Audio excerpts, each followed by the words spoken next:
Hello, my name is Bubzia, and today I will do a live commentary of my NieR Automata A ending, also called any percent run. It is the shortest category of NieR Automata, and I have run this for many months blindfolded, memorizing the whole map and layout and going based on audio cues and setups. And I've been enjoying this game a lot. It is probably my favorite blindfolded run I've ever done, and my favorite game. And yes, I thought I want to really submit this game to a few marathons, mostly RTA in Japan and GDQ, because soon there will be the new NieR remake, and I think many people haven't seen the NieR Automata speedrun, which would be now a perfect time to showcase. Anyways, as you can see, before I start the run, I do a lot of option changing because we need a very particular camera setting to work with our blindfolded run. What I basically change here is that the music is a bit more quiet, so I can listen for audio cues like footsteps and different types of grounds I step on, like grass or like concrete. Also controller bindings. And what I do is that the camera is static and not dynamic. So if you press left or right, the camera doesn't move with you but stays in place. And yeah, here I start the run. And the game begins with a prologue section, which is basically like the tutorial. And it is very notorious for like if you speedrun this game, you will listen to this a lot and see this prologue a lot because you reset, and it's 20 minutes long, and yeah. It starts all with a shmup section. We are flying with our ship here and having to go through a little sequence. It's one of the charming points of NieR Automata for sure, that it switches the game style so much. It's like a shooter, an RPG, action RPG, like sometimes this hacking thing, shmup, all in one game, and it's super interesting how it's all intertwined. But yeah, as you can see, since the run is fairly long, we have lots of time to talk. And in the top left is my webcam. You can see me being blindfolded. On the bottom left is something I want to point out, is my input display. Sometimes in my opinion at least, it's very beneficial to look at the input display in blindfolded runs, because it shows like exactly what I press and how my strats work. And yeah, with that, we will start into the game slowly. There are a few very specific techniques I use during the run. In these shmup sections at the very beginning, we now learn how to shoot, for example. And the whole section is always the same. There's no RNG whatsoever, so you know where the enemies spawn. So I knew like I need to kill 4 on the left, 4 on the right here. So I just go like hold the shoot button and go left, right. You basically cannot die in the beginning because those lasers do like not much damage. So yeah, now the shmup section gets into like a bit more 3D, but also again no RNG involved, so we can precisely kill those enemies. We know their locations. And big shoutouts to this game's sound design. It has an amazing sound design for sure, and it helps a lot while playing this blindfolded. Here we change into the 3D section of the shmup. As you can see, we can shoot, and with the square button on the PS4 controller, we can swing our sword of our mobile suit, aka Gundam. And like this we can kill all the enemies quickly.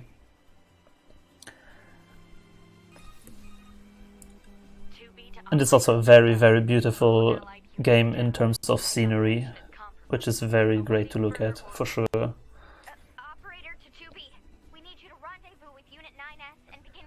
Also interesting to notice right at the beginning is we run on Japanese text and English voice.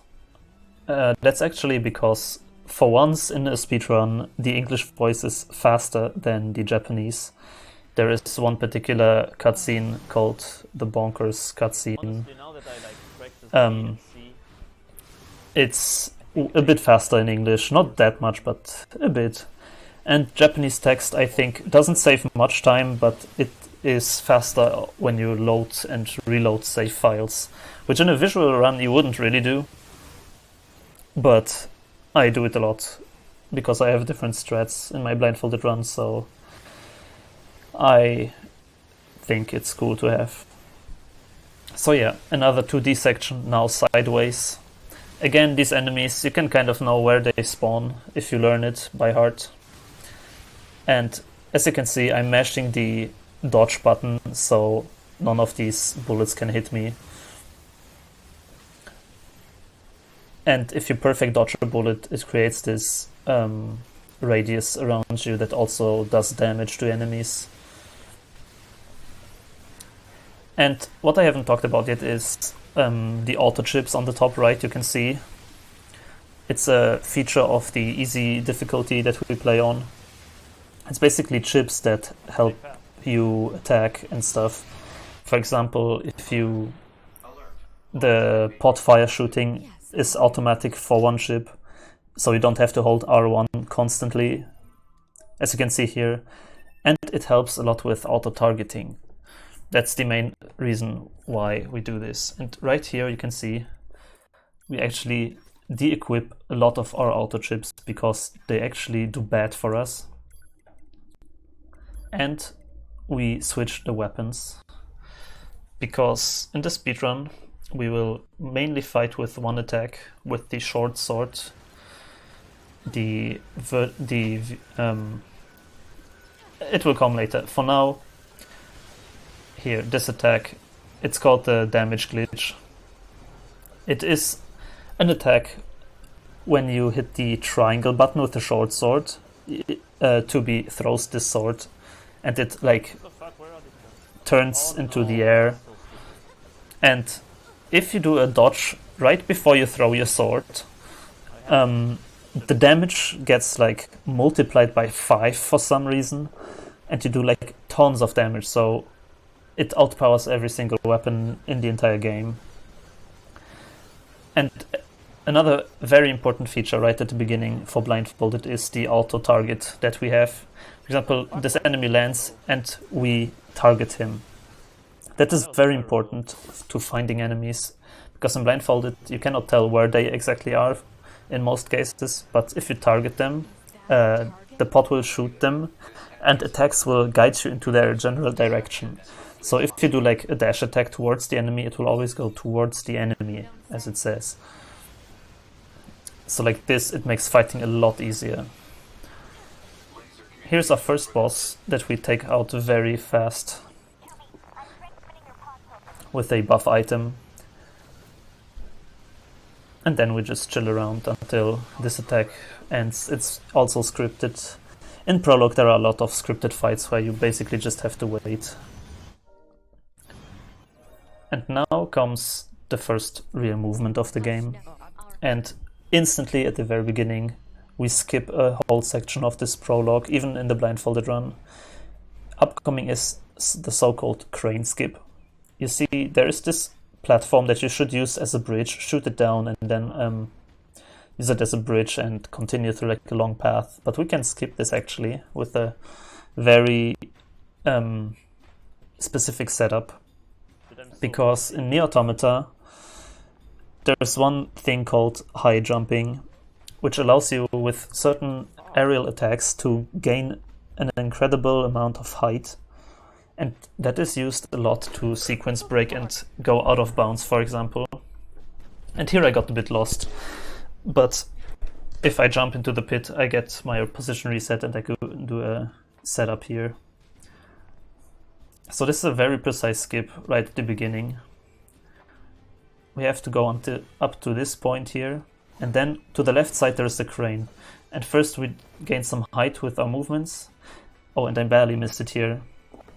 Very unfortunate. It's usually not very hard and difficult, so I'm surprised that I failed this. So bad. But I remember that I did this PB during derusting for my E run, E ending, which was like 10 hours long. And yeah, it happens.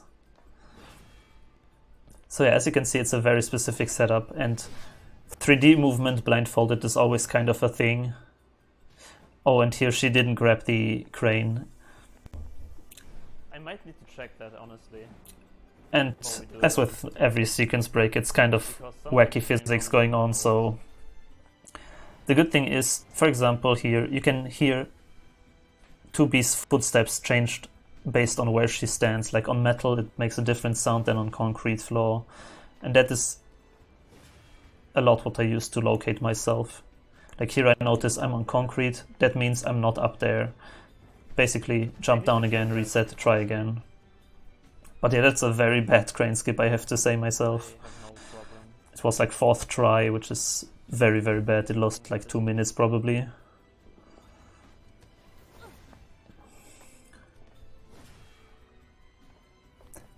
And yeah, in the beginning you could see we have 2 different weapon sets. Here we got it now, got onto the crane and skipped the whole sequence there. Ma'am? What is it? I was going to send you the map data I collected earlier. And yeah, we have 2 weapon sets in this game, in which we can equip like 2 different weapons, one on triangle and one on square, two different attacks. But as I said earlier, we only use those damage glitches to throw our sword. No idea why that turned so bad, but... And that's why on the other weapon set now I equipped nothing, so bare hands, which is important after this room, because there will be another big skip upcoming. And here I used also the laser, as you could see. Our pod, the flying thing next to our main character, has like a cooldown that is counting, and you can shoot this big laser, which does incredible amounts of damage. So yeah, here the door opened, but I do not go straight to the door, but I search this door below here to reset my camera. This is very important to have the straight camera here for this next skip. Because now comes the bridge skip, the biggest skip in Prologue probably. We need to gain like an incredible amount of height. We just barely make it up air. First try, very good. Go out of bounds over this bridge here, and we basically skip the entire tutorial. Now we just need to navigate to the next section basically. So this skip saves a lot of time for sure. And the problem is it's pretty difficult to pull off. Blindfolded, it's basically just muscle memory. As a new player, when you want to speedrun this game, it's like the first thing you learn how to do bridge skip, because it teaches you very well how to do these high jumps with all the different attacks to gain like every tiniest bit of height. And as you can see here, I use dashes to count my movement. So I do like, for example, 5 dashes down, 3 dashes left, 2 dashes up. And like this I can navigate through this level so fluently. Here you could see a plunge attack, which is this attack that I used to fall super fast from the air to the ground. And it's used to gain both horizontal momentum and getting fast down, which is very good. And luckily, as you can see, during fighting the camera goes like all over the place, so I could have no idea where I actually am blindfolded. I just focus on locking on enemies and trying to kill them one by one. But you might ask, how do I actually find the exit after all, after the fight? And that's a good thing with this game, because mostly when something new appears, like a new sequence you have to do, the camera recenters towards that. So you have at least like a general direction of where you need to go, and then you can hear it out and feel it out. So as you can see here, I just had to hold up perfectly. And now I have like basically a random camera angle based on like 45 degrees. But at some point I will hear this different footstep sound, so I know that I'm correct. And then I can just navigate. Can I just navigate through the rest of the area here?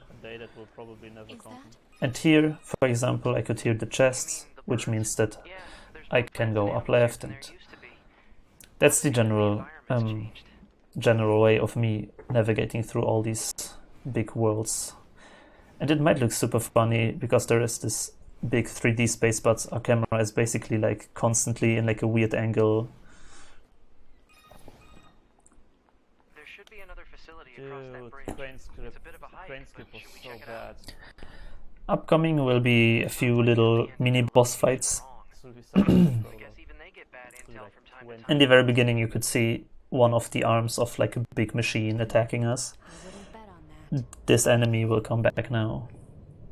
Also, shoutouts to skippable cutscenes. If you wouldn't be able to skip cutscenes, this would be a very long speedrun. So yeah, basically we try to throw some damage glitches, the throwing sword attack, into these arms here, shoot him, and after a short while he should be dead. The threshold of this boss is 50%, so we got him down correctly. Next phase is starting.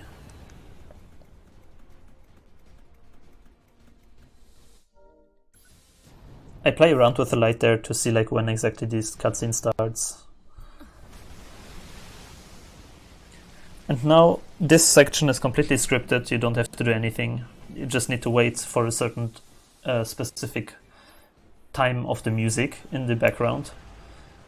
So as soon as that little piece of music starts playing, I know I can skip the cutscene. So what I do is just hold down and mash the dash attack, which is also the dodge attack. So all these little bubbles that the boss shoots at us basically do nothing, because we just constantly evade them, even blindfolded. It looks like a little dance there. And just because we can, we are attacking the boss a bit. Like, why not?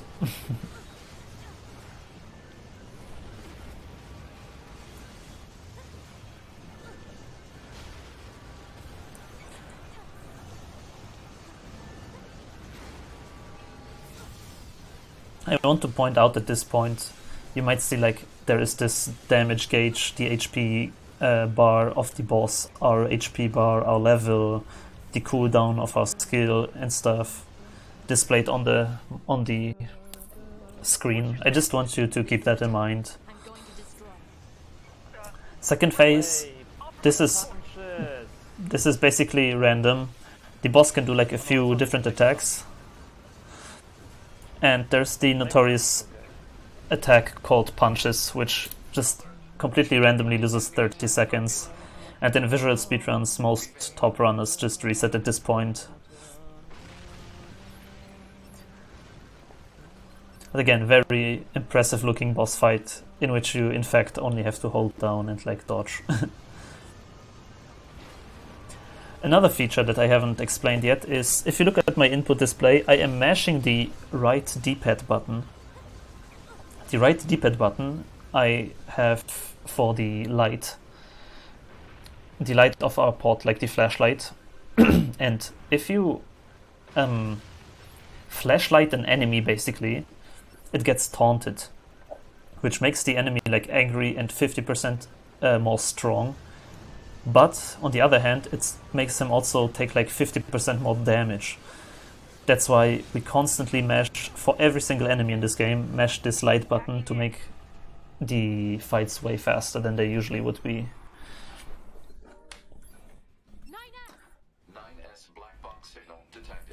So here, little movement section again. skipping some cutscenes. You can see here I jumped into the cutscene because it's like these little time saves, you know.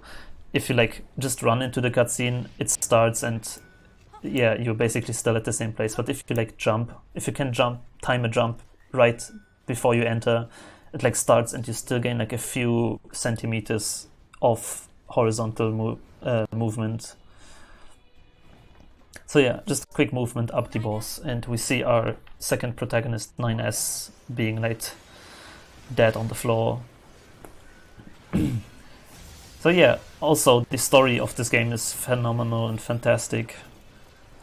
Our protagonist is called 2B, and we have our companion NieR here. Both of them are androids, and they try to like save the human race and the world and stuff. Play it yourself if you haven't played it. The story is really worth it. So yeah, boss fight continues now with a mobile suit section again. You can see he shoots these big lasers and we just dodge them completely by going up and down and mashing our shoot attack and shooting with our sword, another like laser beam attack. The thing is, it's also scripted, you don't need to attack him, but as you can see, now his HP gauge is actually final, so if you do like much damage here, it will be easier to kill him later. So we want to do as much damage as possible.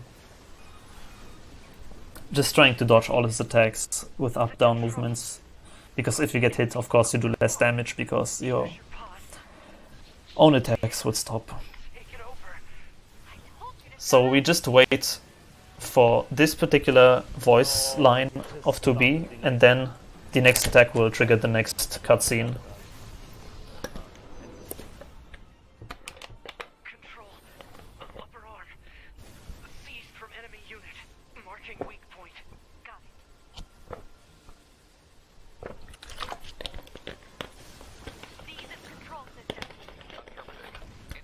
So yeah, while this all might look very fluid and very controlled, you have to always keep in mind that I do this blindfolded.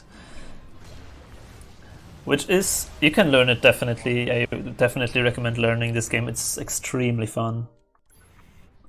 So if you are into speedruns and challenges, then please, by all means, contact me, I will help you out. And that was our prologue, pretty bad. Now we are in our bunker, the main hub of this world, again jumping into the dialogue, so we are as far as possible in.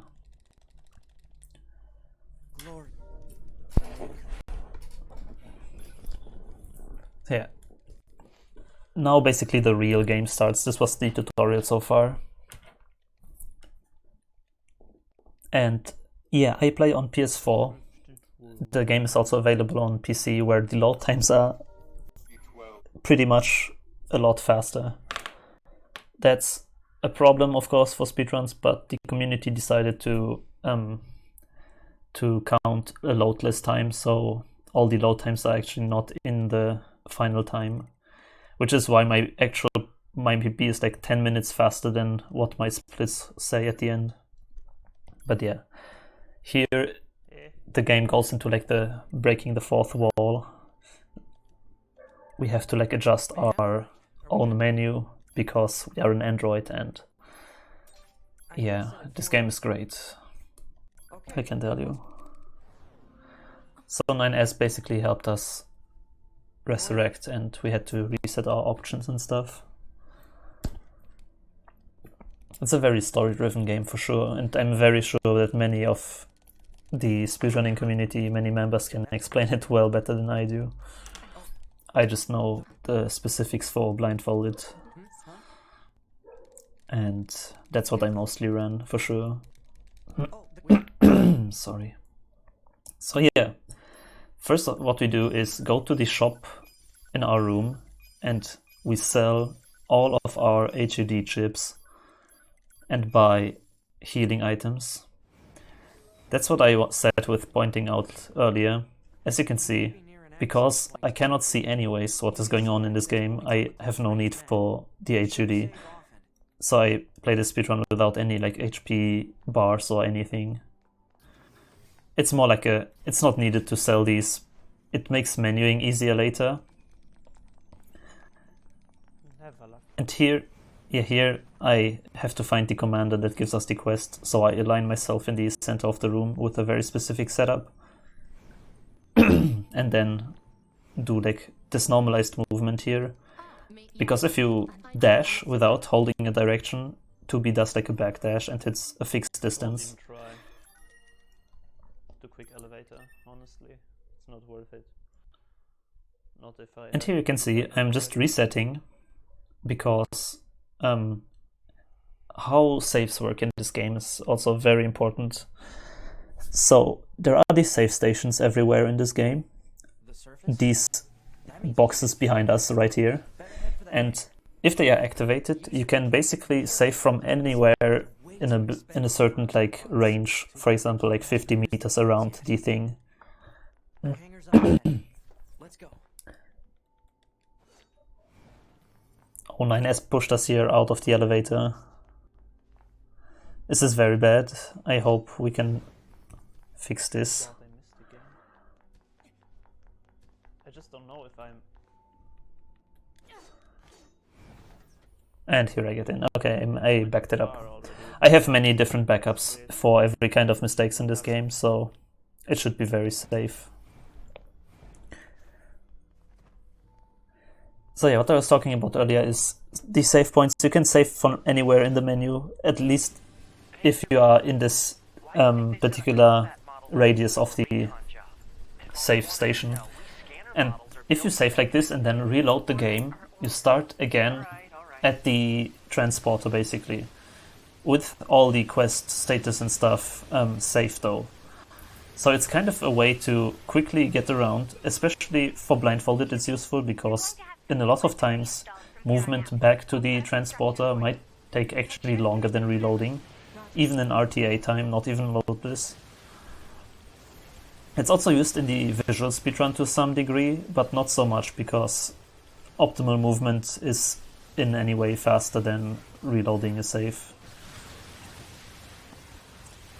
But yeah, here another shmup section before we get into the real world of the game. As you can see, there's a lot of fighting going on with all this. What I especially like about this game is the beautiful scenery, honestly. It's such a beautiful game, and it has an amazing soundtrack. And I cannot stress enough that you should play it if you haven't. Oh, that's RNG, man. You get probably spoiled also if you watch the speedrun, so consider at this point, this was like the tutorial, this might be a good point to The difference in back here is we have up quest and two times better go by it in and tutorials. That's yeah. That and desert has the only... Anyways.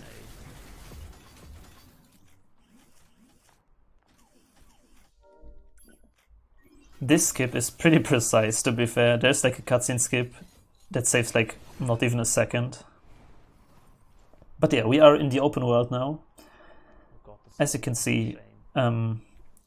I will use a very specific setup here to set my angle. Because if you press the R3 button, your camera resets. And how do you get a constant angle that is normalized?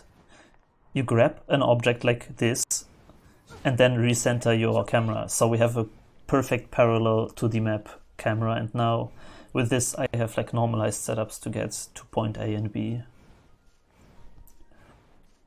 According to our intel, none of the machines in this area are hostile. We've been seeing more and more. So yeah, very weird camera here. Here we do a skip. There's a barrier in front of us that you cannot see. And we do a high jump over this barrier. There it is. Pretty easy stuff to be fair, but it's still cool. And we reach the resistance camp, which is the basically town and the hub of the game. Here you get like quests and there are merchants and all these kind of things. Another normalized movement that you can do is this pot jump. And what I do there is punches, cancelling them with a self-destruct, because a self-destruct cancels all your movement in like exactly when you press it, which is very good if you want like a very precise position. And I needed that precise position to activate the save point. And now we need to talk to the quest giver here, Anemone or however you call her in English. And we basically need to talk to all the townspeople, accept some quests. This is like the tutorial of how to do quests now. And to be fair, this is one of the most difficult parts of the blindfolded run, because we talk to all these people here, which is on its own very difficult because you can get lost so easily in this town. It's incredible. And here you can see the camera changes towards that box, so I have to find that box. And then I reload the save file to correct my camera angle. It's mostly what I do, because many things in this game ruin your camera angle, which is the absolute worst thing that can happen in blindfolded speedruns. So what I do is, if I know that the camera will be messed up, just save and reload and then have a normalized position. It's like so much worth. So yeah, we now accepted like 2 different quests that we have to do now. One quest involves picking up items that lay on the world map in a fixed position, which is good. And what I do here, very important, is de-equip our auto chips.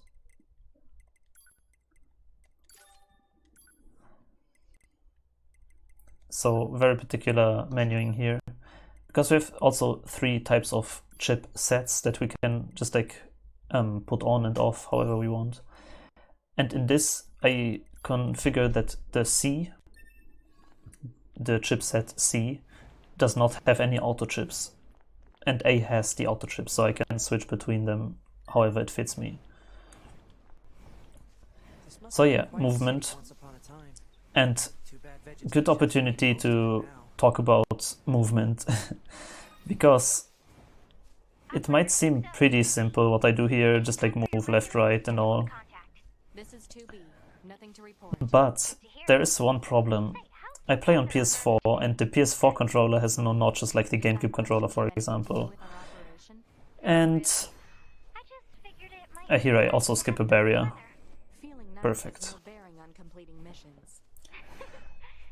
So yeah, what I said is the PS4 controller has no notches, and it is incredibly difficult to hold straight up or straight left and all.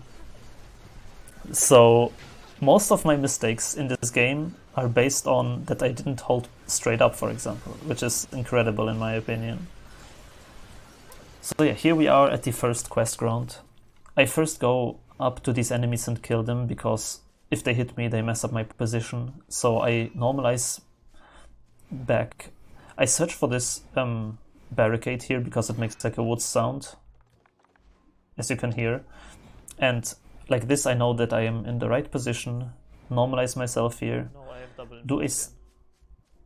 Do a specific setup, and now go to the item, to the 4 items that I have to collect. And now you might ask, yeah, this is a very precise movement here going on to these items.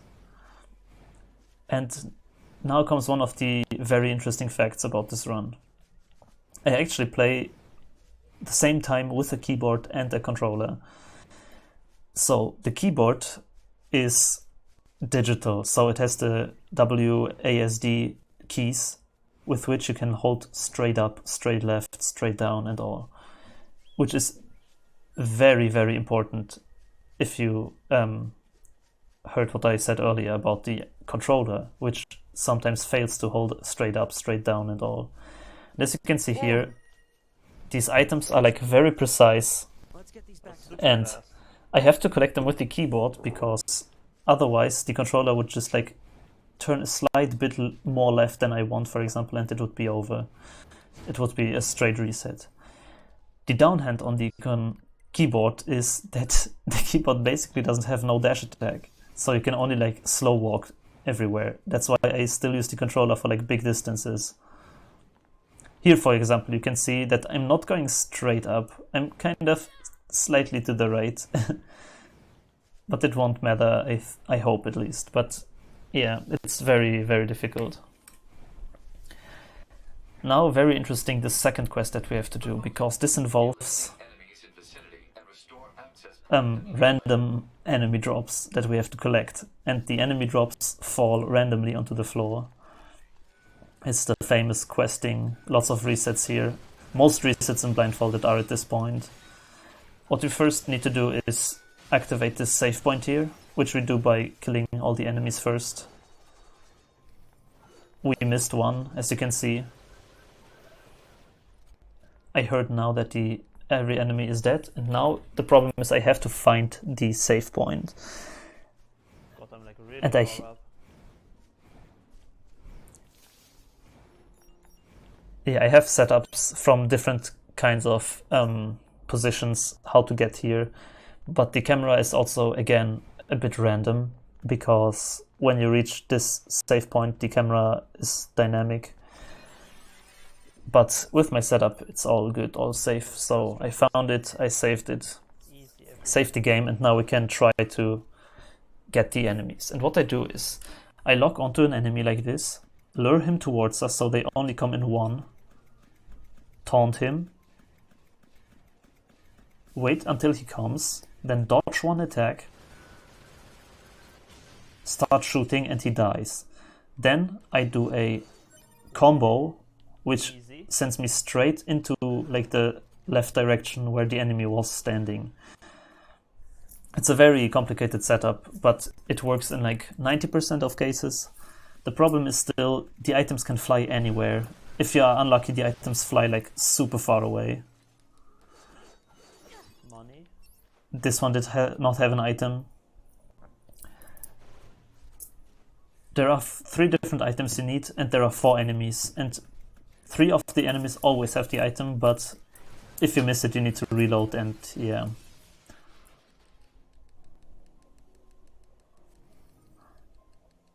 So here I killed him. Fuck. And as you can see, it's like above me, the item. And I'm just like randomly searching for it now. nope, we found it. And I found it very randomly. Like that. So yeah, this is also the only random section in this game. If you cannot find the items, you need to resave, reload, and then just kill the enemies again, and at some point you will have all the items you need. But yeah, here we by accident targeted 2, which is bad because now we cannot find the item of the first one anymore.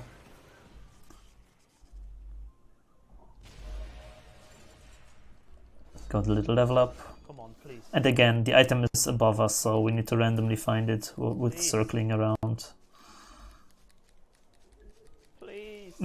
This doesn't. No. This does not look good. Dude, it's it cannot And yeah, be. every cycle that you need to do with resaving, reloading Fucking questing.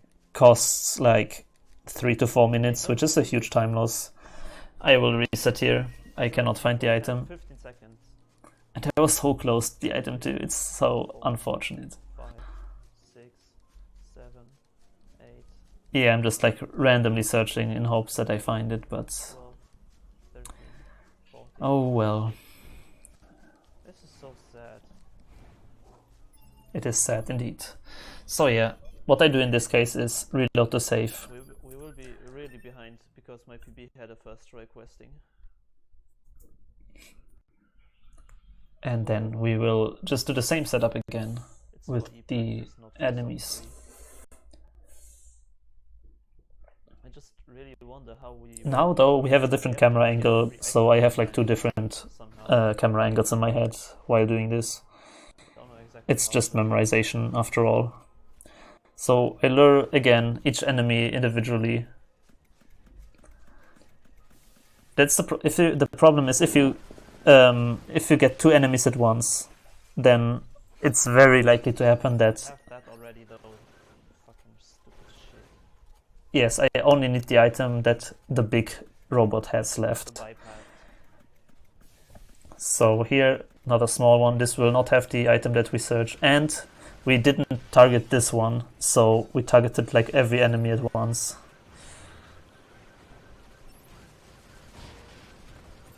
So there's the biped that we need, and only the biped, which is very good. Here he died. Will our setup work? No, the item is like below us now, but we found it. And if you have all the items you need, NieR will start talking. Like this, you can know that you have all the items you need. Then all left to do is go back to the resistance camp. The resistance is a valuable ally to your hub. By helping them, we also help ourselves. So no, I don't think they're a pain. Yeah. Basically, if you want to play this blindfolded, you need to learn like...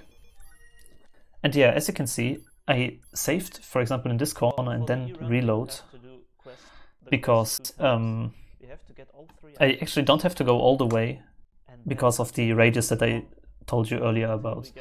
If I am in the save point radius, I can just save and reload and I will be at the save station. Like this, I saved like a few minutes of walking and I'm still in the resistance camp with a normalized position, so I can perfectly go to the quest givers and actually talk to them again. So as you can see, normalized position, normalized movement with the pod launches here. Give him the materials that I collected, and he will show us like the tutorial how to upgrade weapons, which we actually do because we just upgrade the sword that we'll use for the rest of the run, called VC2. And at the later point, there will be a chance to get VC3, the third upgrade of this sword. But it's very, very random if you can get it. It's based on like how much random item will drop for you. And I actually never gotten VC3 in a blindfolded run so far, which is pretty sad after so many runs that I did. So yeah, we did all the quests. I forgot to split, so I will be very behind on my time. But the next thing that we do is go to the desert. The desert is very famous for its beautiful landscapes. And yeah, again, we move through this vast and beautiful world here, doing some setups.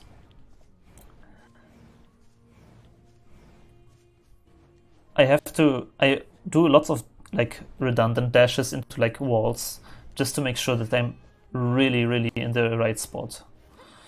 Again, skip this barrier here, just like with questing. Check if I'm actually there. Yes, I am. I can proceed. Normalize position in this corner and then continue the run.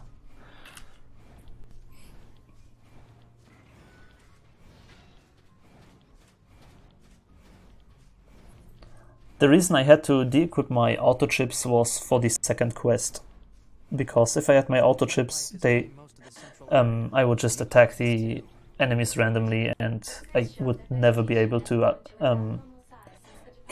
grab the items with my setup. So yeah, we continue our way here, up left, and you can see there's like sand starting between these broken buildings, which is the desert. And before we go into the desert, there will be a big shopping that we need to do.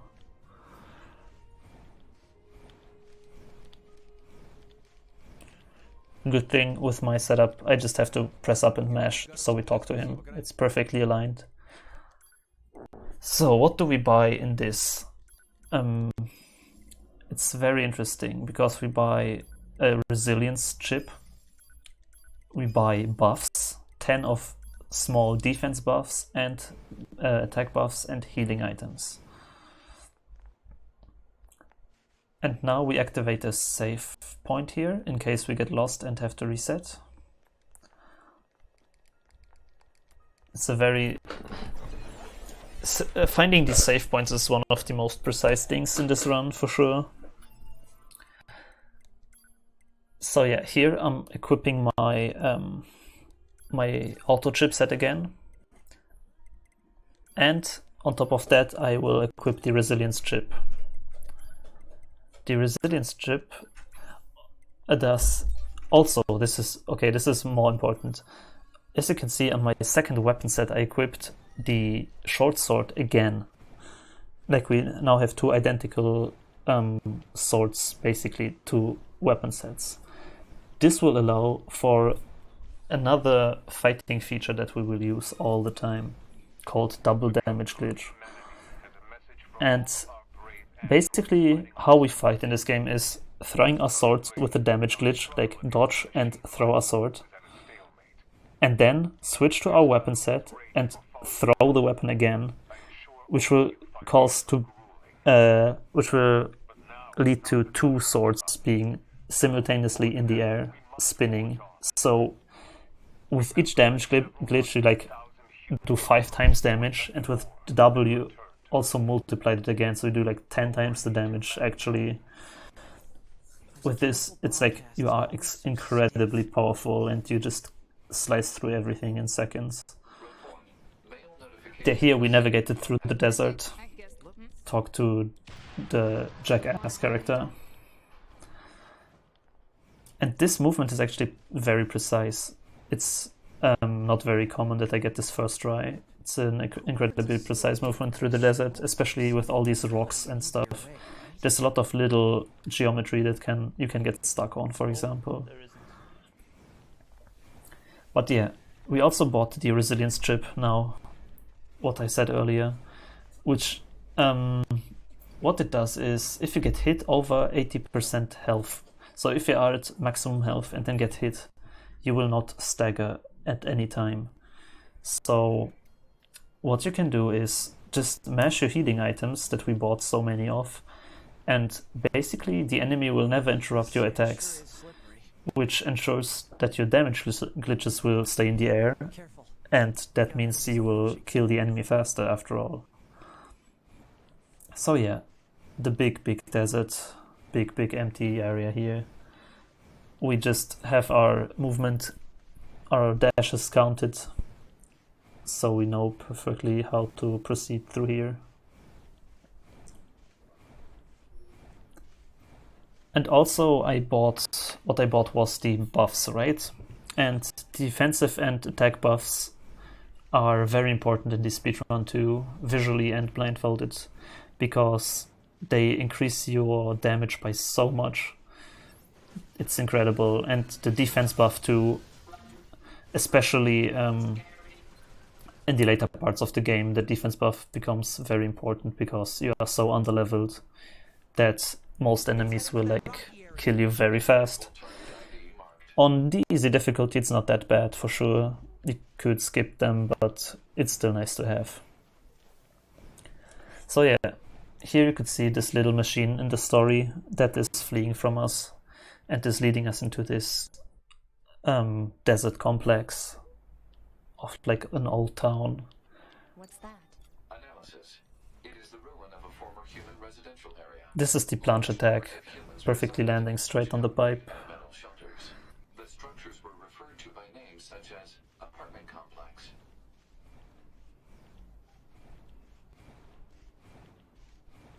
Report.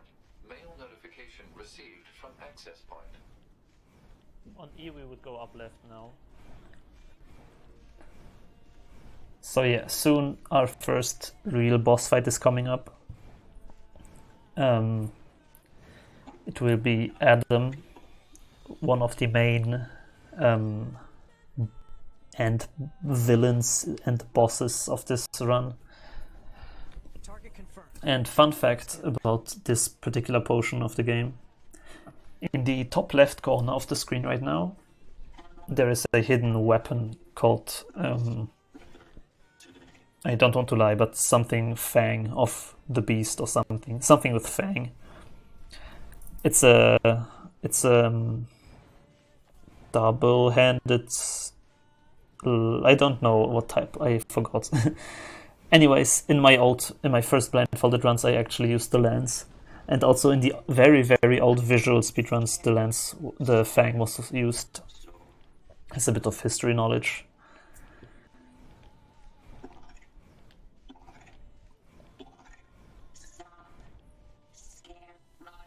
There was a little glitch with the camera, which happens very frequently in this game, unfortunately.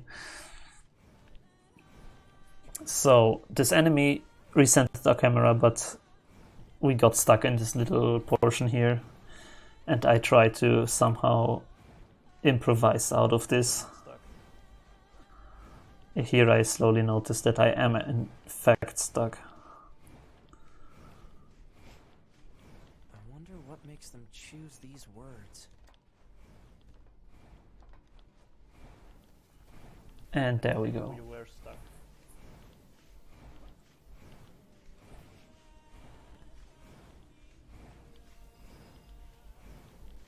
These are android bodies. Hypothesis. They were killed by local machine life forms. What are they doing here? There it goes! No. They don't give up. Run. Nines is doing some front flips there. But yeah, here is the famous desert fight coming up.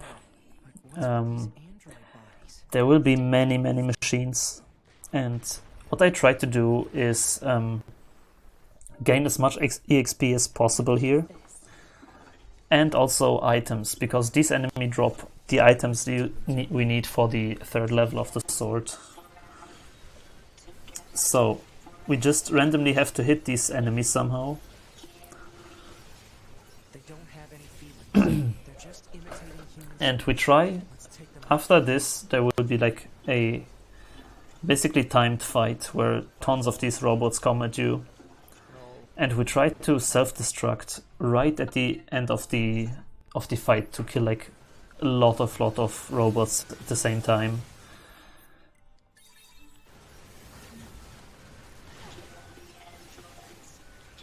So here, this is basically a big timed EXP farm. The fight will stop after like 50 seconds or so.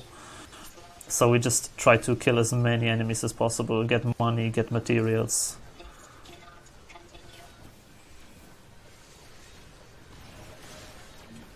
There's one level up.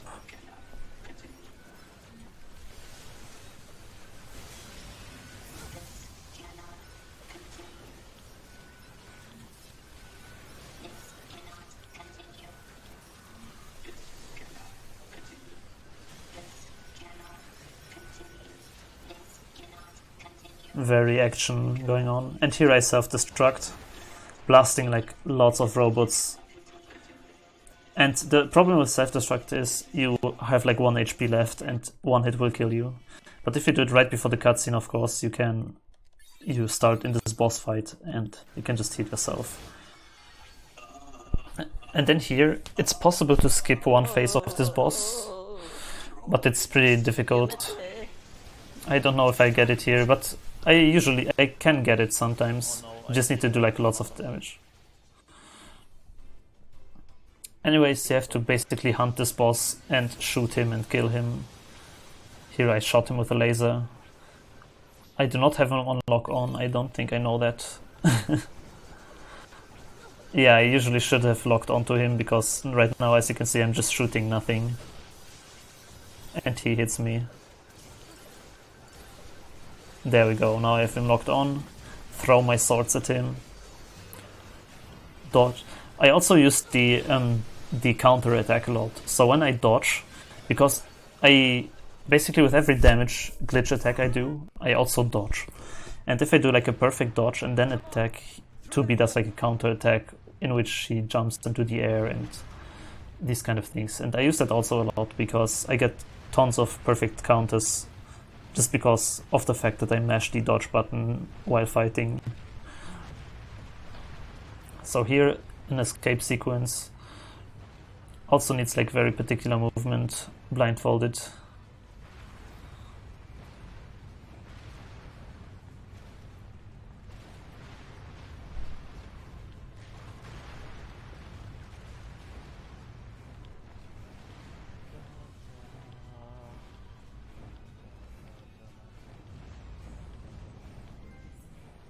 stopped. Looks like we're safe. Okay. What the hell just happened? Now what we need to do is exit the desert, and then we can continue our way to the amusement park. So it's a pretty long speedrun, pretty long game, but honestly for an RPG it's not that long. Like usually RPGs, like visual RPGs, are like 2 to 3 hours long in my knowledge, experience. And Blindfolded, it's also like as you can see, it's like 3 hours long approximately, this run. It's a pretty fast RPG, to be fair. Like if you compare it to like Kingdom Hearts, for example, which I did in like 7 hours, 6 hours, it is very decent and enjoyable for sure. Also there's lots of action going on in this run, with also some downtime where you travel, and even the traveling with like the different movements, jumping over these rocks. If you consider that it's all memorization, it's pretty cool. So here is this dialogue with the operator, and why we stopped moving is we are close enough to the save point that we activated next to the vendor earlier. The radius extends like right into this point, so we wait for the dialogue to end because you cannot save during these dialogues, and then just save warp. Like this, we skip like lots of desert movement.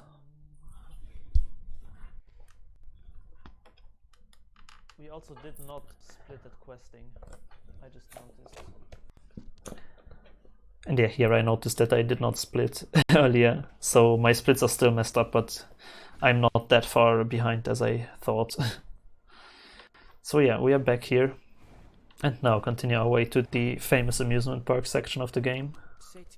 Maybe we should return. No. Roger. There's a lot of fast menuing going on also, which is very difficult to explain in like such short I time. also have an incoming message from the commander. Initiating playback. But if you have any questions about the run or whatsoever, feel free to contact me. I give you like a even more in detail description for sure. So we presume they're still alive. We've tracked the location of their signals. So I need all your units. And during these long passages of traveling, End transmission. I will try to not speak so much right now, just for you guys to hear like the sounds and the ambient of the game. Try to listen to what I listen for, like footsteps, different types of grounds, and these kind of things. For example here, water, I know I have to go back a bit and then continue my way. There's a lot of little things that are going on in these sounds.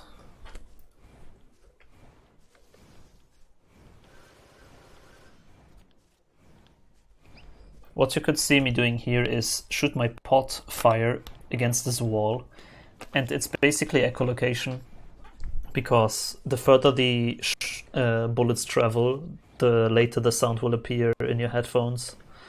So if there's like an instant response of the sound, you know that there is a wall right in front of you. Our surface route's been cut off. Maybe we can get through from underground. Here there's a tiny little hole in the ground which we have to hit, so we need this very normalized, precise setup with the tags that moves us a bit forward and stuff. And I still missed it. And there I go. It's pretty tiny, to be fair. So 2B, those machines out in the desert look just like androids, right? Right. But we androids were modeled after our human creators. So why would machines try to look like us?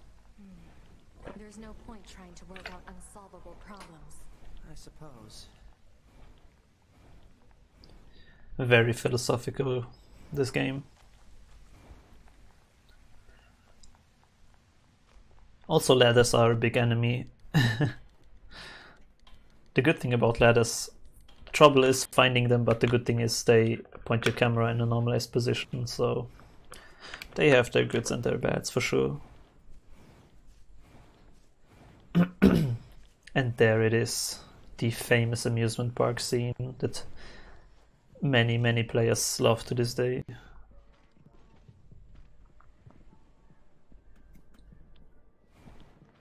What are those? So yeah, in the amusement park, what we do is we navigate through it, and there will be a boss at the end. And the amusement park has some very particular movement going on too. Especially there are these little tiny hallways that you need to hit, as you can see in a second. For example, this door here. I am stuck here, but it usually happens to me, so I know a backup, of course. And I get stuck again. But yeah, these kind of things are expected in Blindfolded. So there's the entrance. For example, there's this tiny little hallway which we have to hit.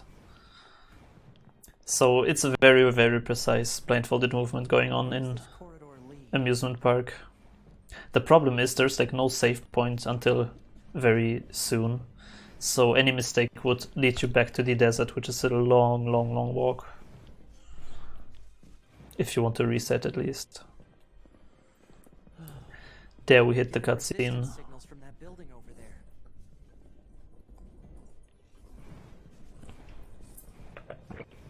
And here is the save point in the amusement park.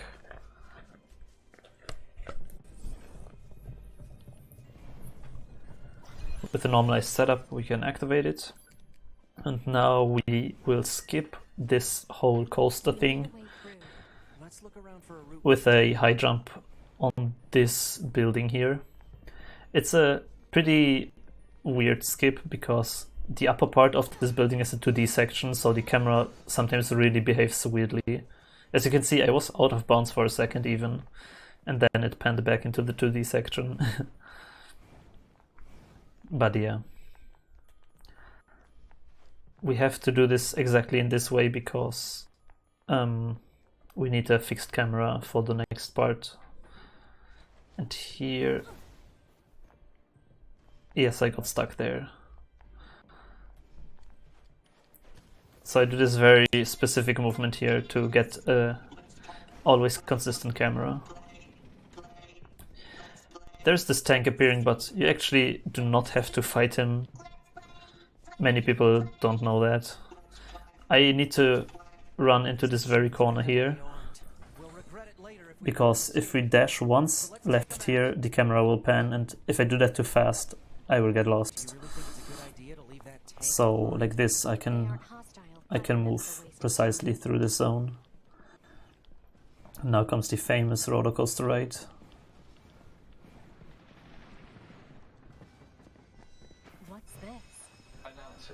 The roller coaster ride is also... It's an auto-scroller, enemies will appear, but it's important to kill the enemies and if you can, loot what they drop. But as we have learned earlier, drops are very random, they can fall anywhere. So what we do is basically run around, mash the pickup button, kill enemies, gain EXP, get some money, hope that we collect some drops. There was one drop. One thing that the drops can do is being attack chips that we will use later. There are like 3 different kinds of chips that can drop, like weapon damage up, critical damage up, and like shockwave, for example, where your sword does like a shockwave thing. The best one you can get is critical chips. It will increase like the boss fights later on a lot if you get criticals, but it's random, so oh well. I think we at least got like one item or two. It's pretty nice. So yeah, we are coming to the probably most famous boss of this game, because it was in the promotion. We'll just leave him on passive. It's Simone. The death warp.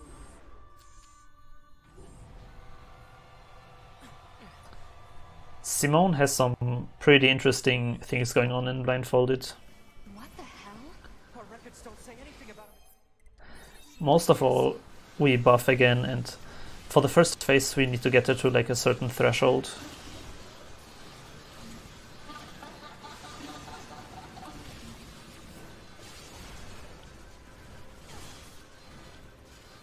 and she walks back. You can get her to fly back to the stage without her even attacking, I think, but it needs like a very specific attack pattern. So here's our first hacking game. We have this ship here, and with the right stick we can basically choose the direction where we shoot, and we have to do what I did there, shoot all the blocks, and it's pretty simple, but blindfolded it can still be a challenge and lose some time. And then in the second phase of this boss fight there are these impaled androids. And the problem is you need to kill all of them and then the boss will reappear only. But if you like miss one of them, it's pretty difficult, and you cannot really lock onto them when it gets 2D. So, and also there are these hacking waves, as you can see, going on. If you get hit by these big waves on the floor, you will get into a hacking minigame like this, and of course it loses lots of time, like 10 seconds each time or 5 seconds. So you basically have to run around and search for all these things until you get all of them. Which you basically do by randomly shooting in circles with your port fire. And then just kill her with double damage glitches and buffed. You are so powerful with this glitch damage value that you just annihilate her super fast.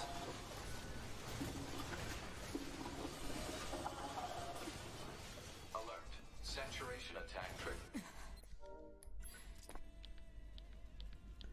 And that was Simone. Now what we have to still do is get out of the amusement park, which is way more difficult than it sounds. Honestly, everything in Blindfolded is way more difficult than it sounds, I think. Because the simple movement, like going through the world, looks very, very simple, but it's pretty precise. You said that yourself. I also again forgot to I forgot to split again. So yeah, we need to go back to the entrance, but now again take like some very, very tiny passages. There's a machine in front of us that you cannot, there you can see it for a sec. We need to follow him. But yeah, I have gotten lost here so many times in this section, it's incredible. Very cool camera. It's the cool thing about Blindfolded, like, you don't need to see, so you can experiment with all these super weird camera angles. Here we do another setup to find this ladder. This ladder is very tricky to find. Here we just casually hit the machine. And what you can see here is I'm dashing and then doing a dash attack at the end. This is actually the fastest method of moving forwards, but it's a bit unnormalized. But since I'm expecting a cutscene, I can just do it without needing to worry like where exactly I am. So why don't the machines, or the aliens who created them, attack the bunker directly? They originally came here from outer space, right? Well, there are a few theories about And here we are at the second village of the game, the machine village. thinking, you know? Style killer of the machine. And here we meet our new friend Pascal. They all have white flags. Looks like they really don't want to fight.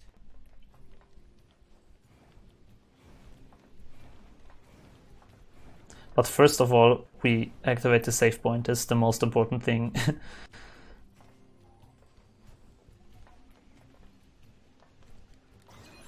Perfect. It's very scary if you cannot find a save point, because yeah, you are very, very, very, very on the bad hand if you don't. So we talked to Pascal 2 times and something will happen. I quickly save here and then start running out.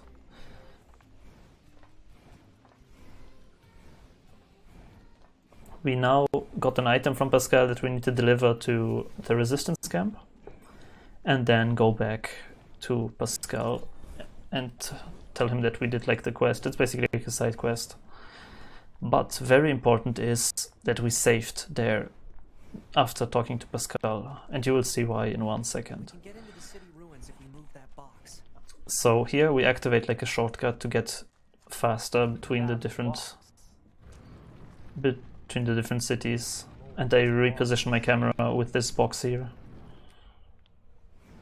And now I'm just taking the long walk to the resistance camp with this beautiful operator dialogue here. I will let you enjoy it. 2B here. What's wrong? Oh. There's this operator I kind of liked, but when I asked her out, she turned me down. Honestly, 2B, I don't know how I'm supposed to go on living. I am definitely not the person to discuss this with. I don't think I can stand spending one more day in this bunker. You leaving would be bad for me. It would affect mission efficiency. Are you saying you need me, 2B? All Model B combat units require the assistance of an operator. So, 2B? that's all. Closing this channel. Beautiful dialogue right there. Yeah, this game is something else for sure. Much anime vibes and all. But in all this time we basically made our way to the resistance camp now. And again, we listened for a lot of footstep sounds here, for the water for example. And make it into the resistance camp. Now the most difficult part is we have to talk to Anemone again. But yeah, it's pretty precise to where she stands, because you have to hit her and press circle and all, which is one of the biggest challenges in Blindfolded always. So we do a very specific setup here already before we enter to have like a correct positioning.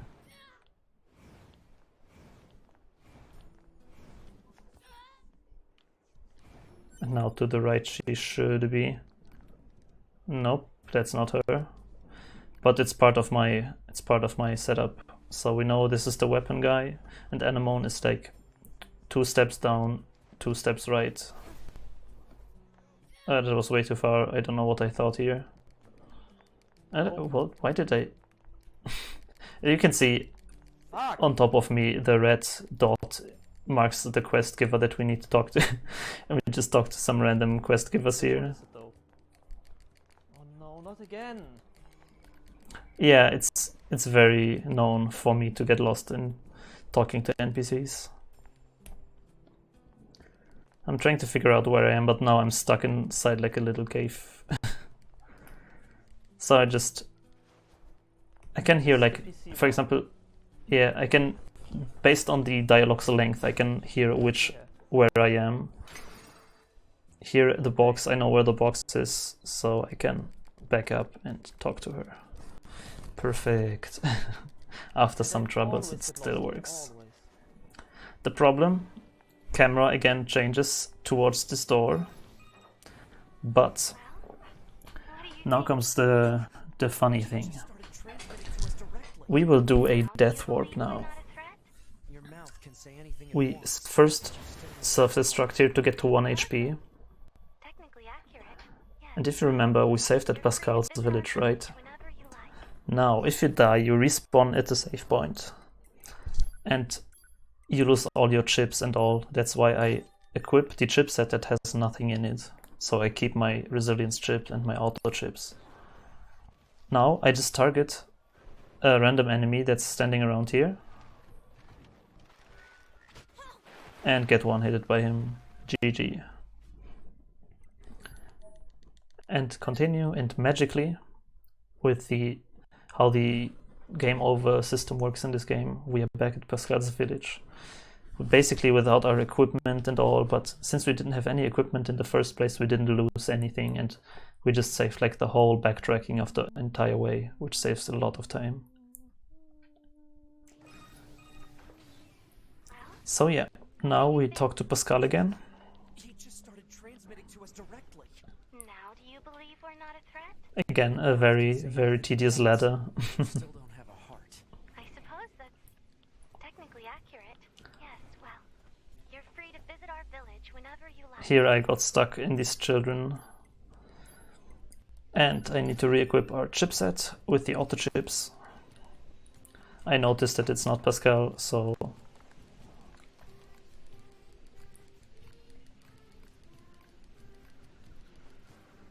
I... Pascal. Oh, this is not good. Did I miss the outs again? Oh no. Can I back it up? Yes, I can. It's very interesting to see how much you can back up without actually seeing. And now, big rumbling, something is going on. 2B, this is an emergency transmission from the bunker. We're reading a Goliath-class enemy inside the city. Finding this ladder is also very difficult. They're with it. All your high units should proceed and engage immediately. A Goliath?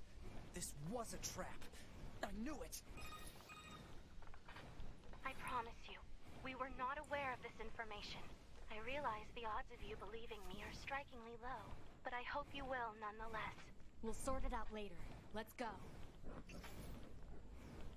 So yeah, basically a giant machine attacked the city ruins and is threatening the resistance camp now. So of course we go there and help the problem out. We will solve the problem. And yeah, we readjust our camera on this box again because it's very convenient. Flight units for us. They just set the coordinates, so let's get going. On it. And what we now have to do is get back to basically where we started our whole journey in this world, to where our flight machines stand. But first of all, I will activate the save point for later. And activating save points is always killing the enemies around it and then pressing it once, like on the... And you might ask why I take such a big detour here to do it, but it's all so I don't lose track of where I am. And what we can do with this is, on this save point particularly, we can grab onto it and reposition our camera again, which is very convenient. Makes movement much easier and faster.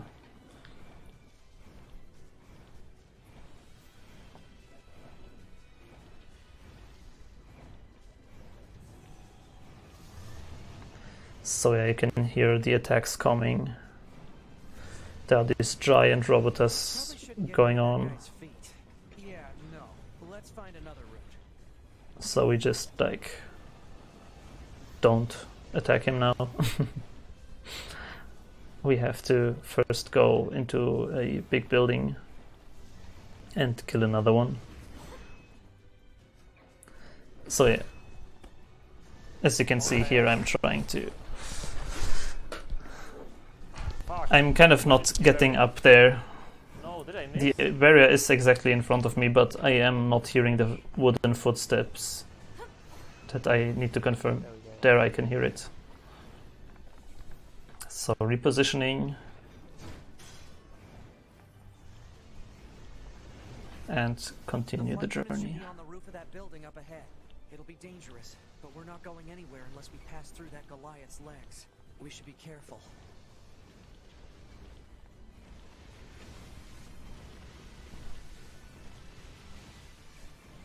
A very cool collision here, as you can see.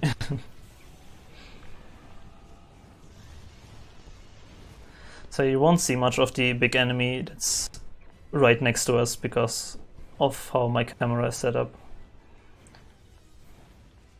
But I can promise you there... Yeah, I ran into the fire by accident.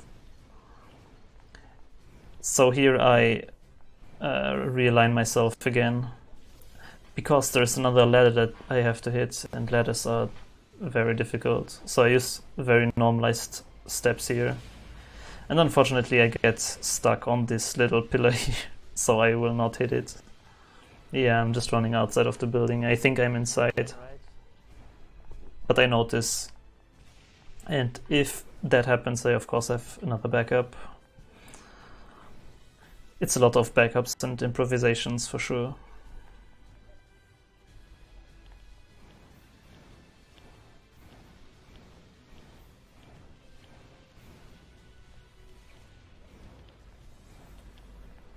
You see the famous ladder to the right here. So we just fall down here and try to somehow grab it. Also we turn 9S to long range attacks. The ladders have a normalized movement to getting up. If you just press X, 2B does this little jump, which I can count, and then I know exactly when I need to release.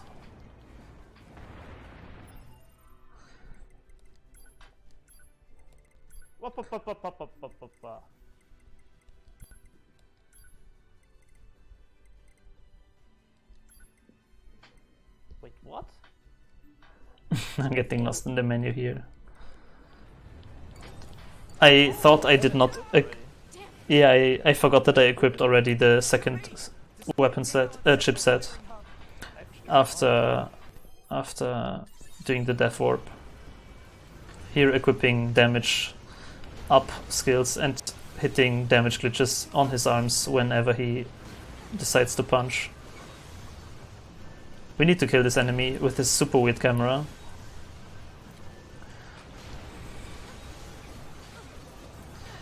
And as you could see, when we entered this fight here, the camera like panned super randomly towards the enemy. Now he's dead. And usually you would just continue your way now, but we can't. We have to actually find a point to normalize again because of the random camera. And we do this with the ladder here. So now I know I'm back on the ladder and the camera is normalized, and like this we can continue.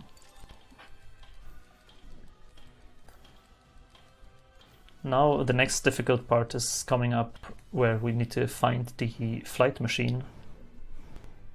Also with very normalized movement here.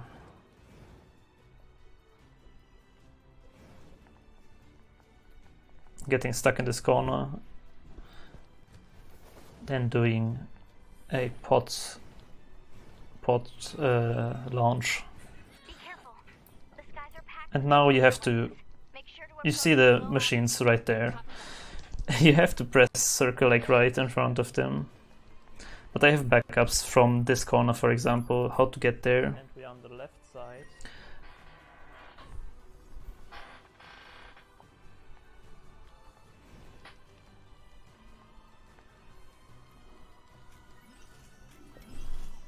The backups, boys, the backups.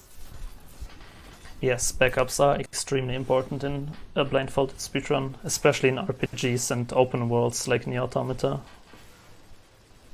That's the thing, it's like much more difficult than like a 2D platformer, for example, because you have like this huge 3D world. And we're back in our flight units and have to fight the second big roboter, which we do with a buff and the special attack, which will kill it in 2 turns very fast. The buff that we use is actually extremely strong. As you can see, he just dies and melts away.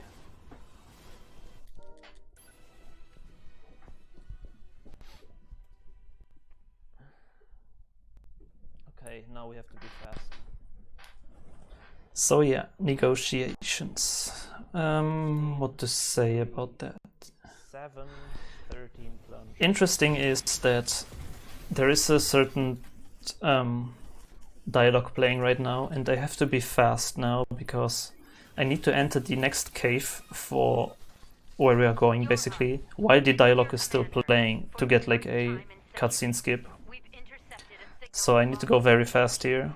These are the creatures that are in direct command of the machine life forms on this planet. If we can destroy them, we can end this long and arduous war once and for all. Our intel team is hard at work attempting to analyze the source of the signal, but we're not there yet. We need more data. All your I do a big jump here with a plunge attack.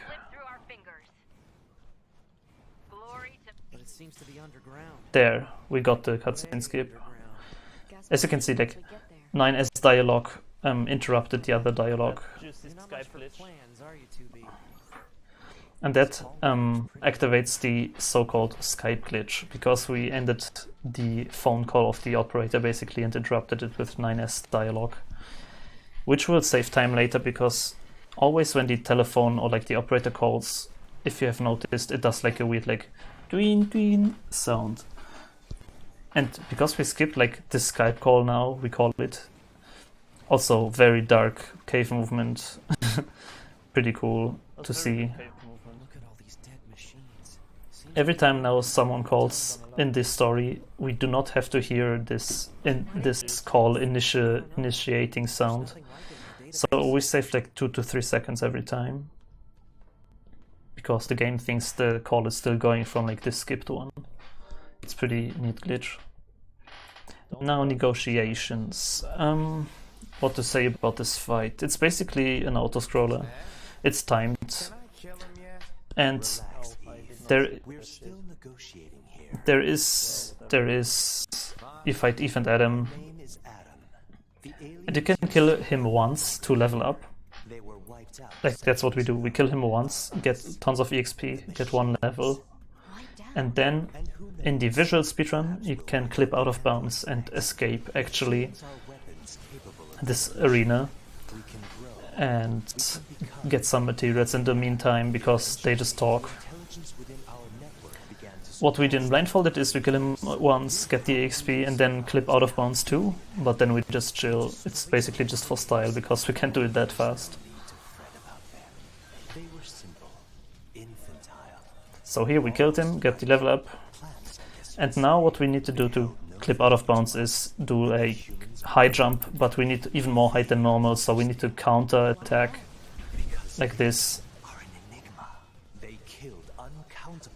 As you can see, I was extremely high and clipped through the ceiling, and now I'm out of bounds, and I'm just messing around while the fight is going on.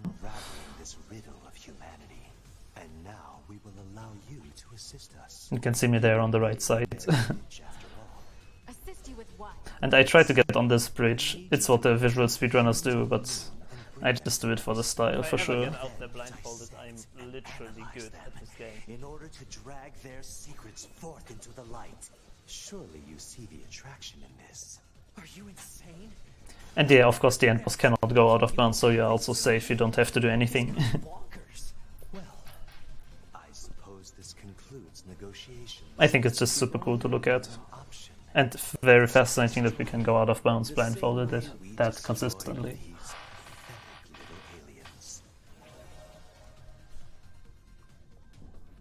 And that's negotiations.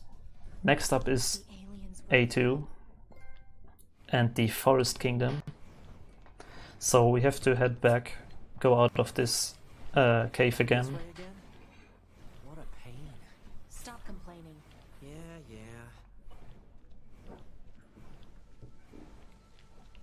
But yeah, I super love this game. I really want to go back to running this blindfolded, and I will. We now have an operational transporter in the city ruins. We're attempting to deploy them at other points as well. About time we had access to those. Care to fill me in? So yeah, here we collected a few items, which it's basically items you need to get your sword to level 3, to get the VC3 sword. I just collect them just in case I have enough materials from the previous fights to upgrade my swords. Like, it's very unlikely, but it can happen, so I waste those 10 seconds picking up these items. And as you can see, there was a big ladder, which, if you have listened so far, you know what it means. Finding ladders blindfolded. But first we activated this save point. And actually, I baited you guys, because we don't need to find the ladder. We just activated the teleportation system. So now we can teleport between different save points. And story-wise, we need to visit the bunker real quick, talk with our commander, and then go back to the Forest Kingdom. That concludes our report. And of course,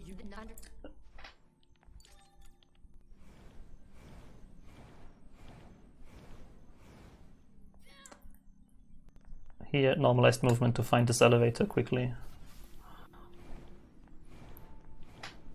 And now we go back to the save station. You can also save and quit, but then you have to kind of wait for the dialogue. And Why don't we rest a little bit, 2B? It's been a while. I'll rest if I feel like it. the thing is, you can't interact or save with anything if dialogue is going on. So NieR was talking here, I had to wait until he stops talking, and now I can teleport again. Pascal. So yeah, we go back to Pascal's village. And now one of the most interesting menus is coming up. Pascal, to be honest. Kind of don't Yeah, you need to memorize all the numbers for the menus. So what is going on now is I will check if I have enough materials for the sword, and I will buy the buff items and healing items for the rest of the game. But in order to do so, I need money. And where I get this money from is machine cores, which the bosses so far dropped. We can sell them. Now, blindfolded menuing, selling. There is a big problem that I solved kind of mathematically, because I will try to explain it as fast as possible. All these enemies you kill can drop random items, right? And you have an inventory.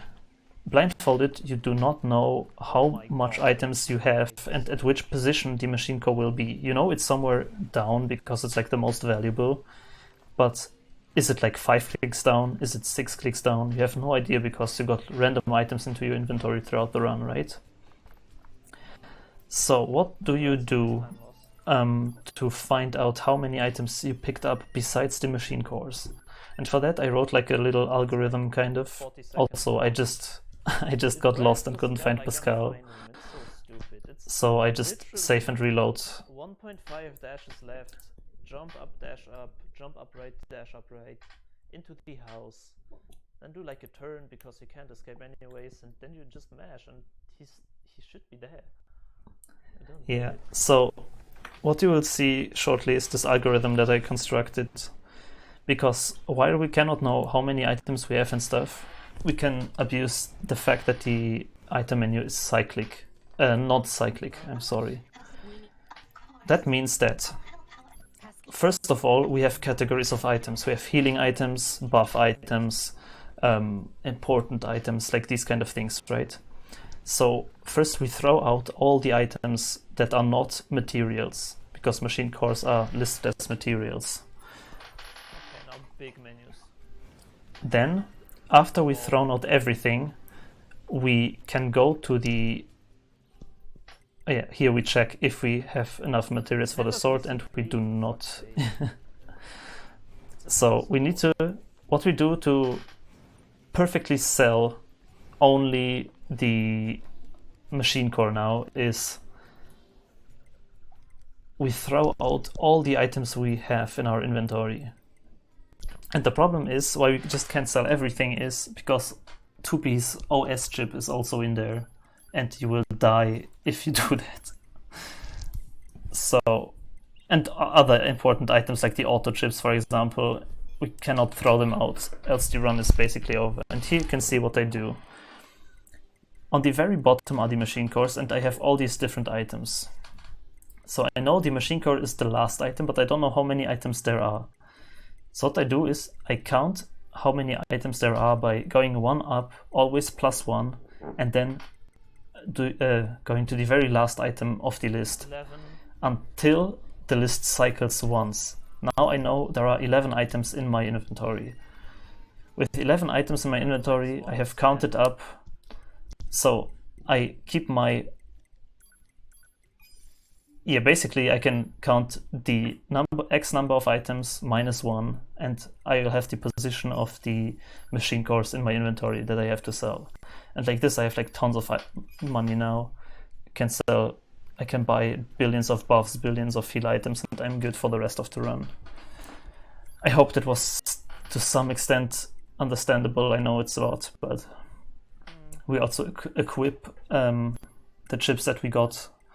I think we got critical chips in this run, but yeah, we equip more attack chips here that dropped during the run, and save again. And now we will warp towards the transporter that we activated earlier during the fight sequence.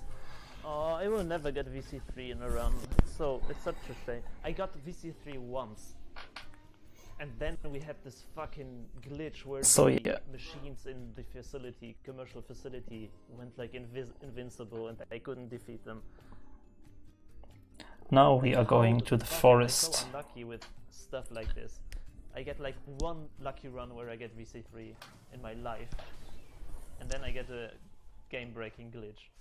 Like, GG, well played, you asshole.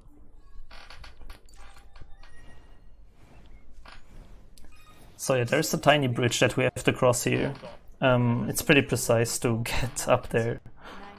You see on the left side of the screen there's the bridge entry. So we use like a very specific movement and perfectly got up. Then we'll have to fight some machines inside the shopping facility. I think some of us are better at that than others. This must be the commercial structure Pascal was talking about. The records say it was once a facility known as a shopping center. And yeah, we have to defeat some enemies. Here's a very interesting dialogue skip coming up.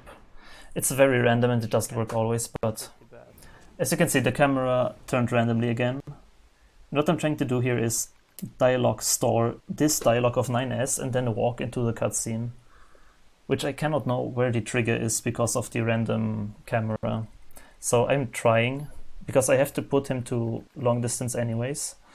And I'm searching for the trigger, walking around, but there is a collision beneath me, it won't work. Shit. So I just cancel, I just will not skip the cutscene. But you could basically skip it, and I usually can skip it, but it's a bit random.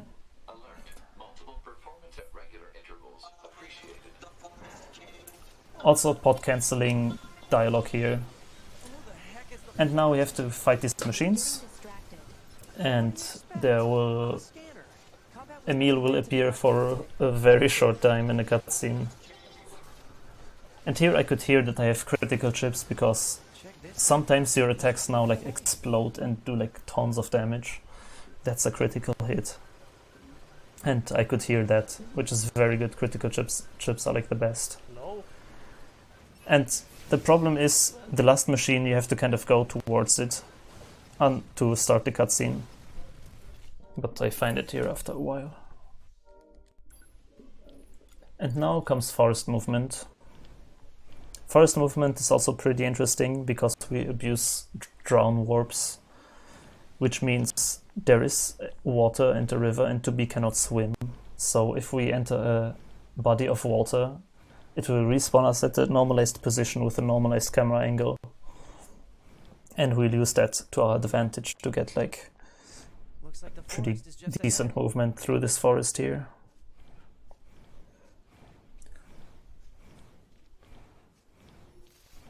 And we will use some high jumps too and try to find the bodies of water to do our setups.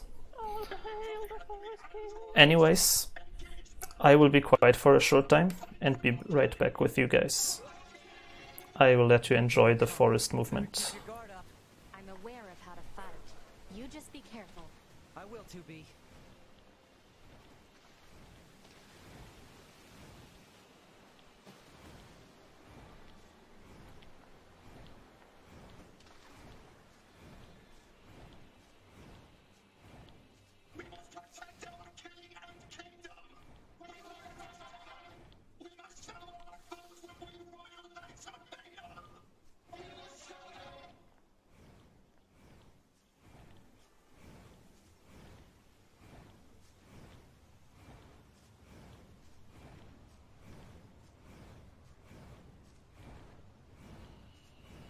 Hello? Dialogue? How are we supposed to reach that castle?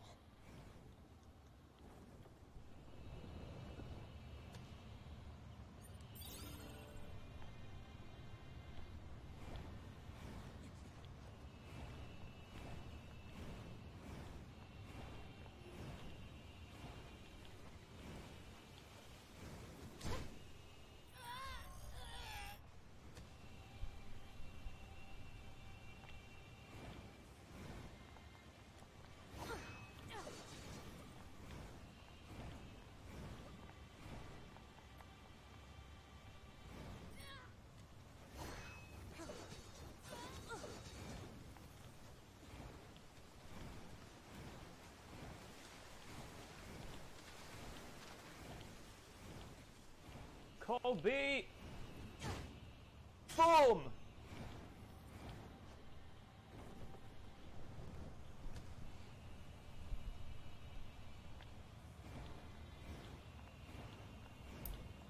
And that was the last drown orb we use. Very clean forest, for sure. So those machines had a king? But how can a concept like loyalty be understood by a machine?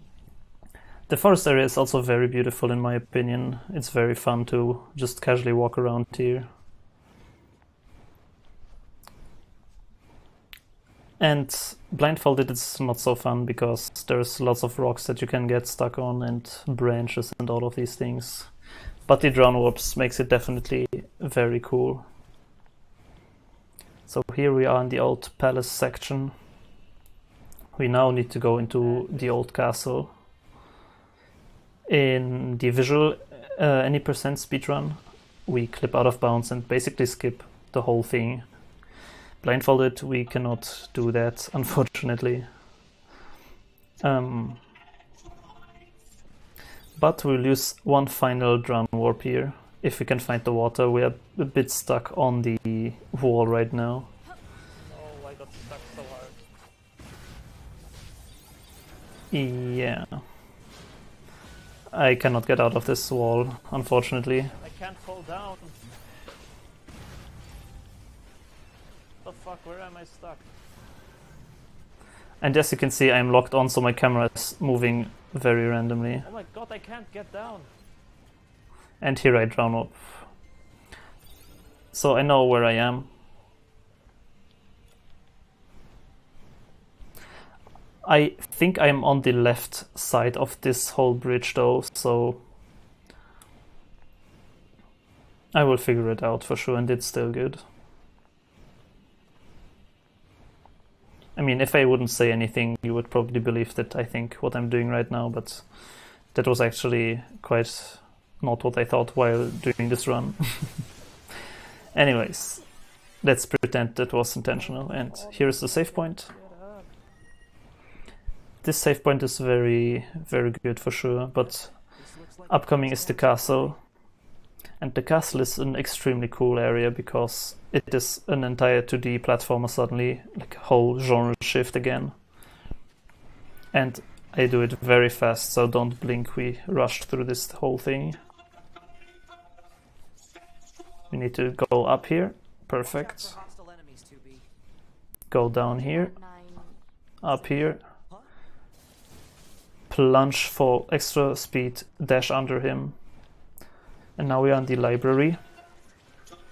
And the library, oh god, where do I begin? The library is interesting because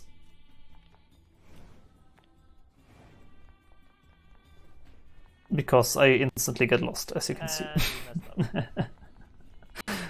No, what we have to do is do a high jump at a specific location to skip some things. But as you can see, it's difficult with the camera. It's very weird camera going on. So here I hear that I'm back in the 2D section with the enemies. I decide to kill them for some reason. Don't ask me why, it's a very questionable decision of mine. But you do these things when you play Blindfolded. So yeah. I am thinking I'm in the 2D section on... Yes, I think I'm in the 3D section, but I'm actually still in the 2D section. And here I get stuck on a little rock again. All these things in Blindfolded that can mess you up, dude, it's incredible.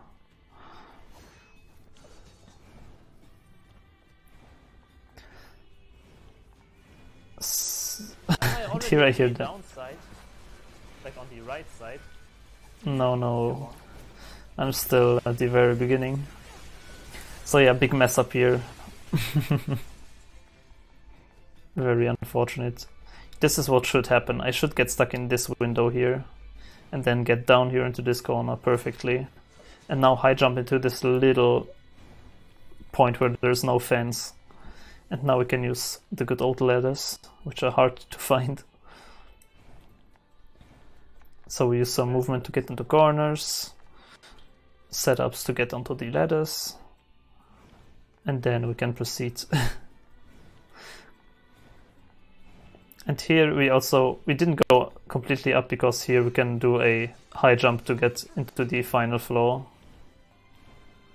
Perfect, perfect.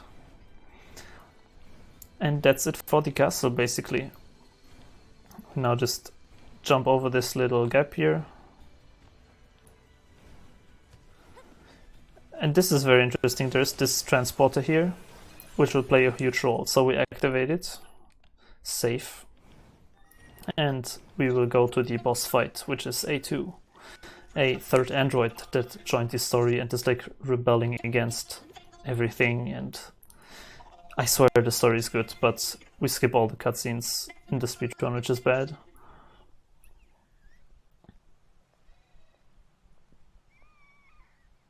That was like the worst slow walk I've ever seen. 2B.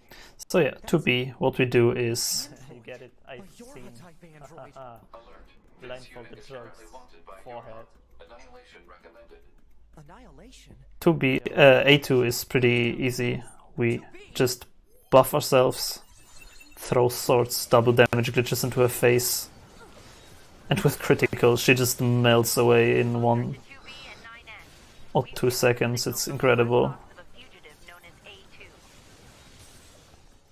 So that was the whole boss fight. We are just so strong with the double damage glitch and the critical chips. And now we do a out of bounds skip. As you can see, if I go right there, there was a barrier hindering me because we have to go left to continue the story. But oh, I didn't get it first try. But if you do a very high jump here and plunge over the trigger, basically, that prevents it to going right. You need to do you need to get a lot of height, and you can basically fly over the trigger and then use the transporter to just warp out of here. What? Oh, I suck. Yeah, 3 times is very bad. I usually get this in the first or second try. There we go. We plunged over the trigger and can like reverse go back into the castle and use the transporter to go back to Pascal's village instead of like going out and walking all the way. Also, as you can see, my pot was like lit up there.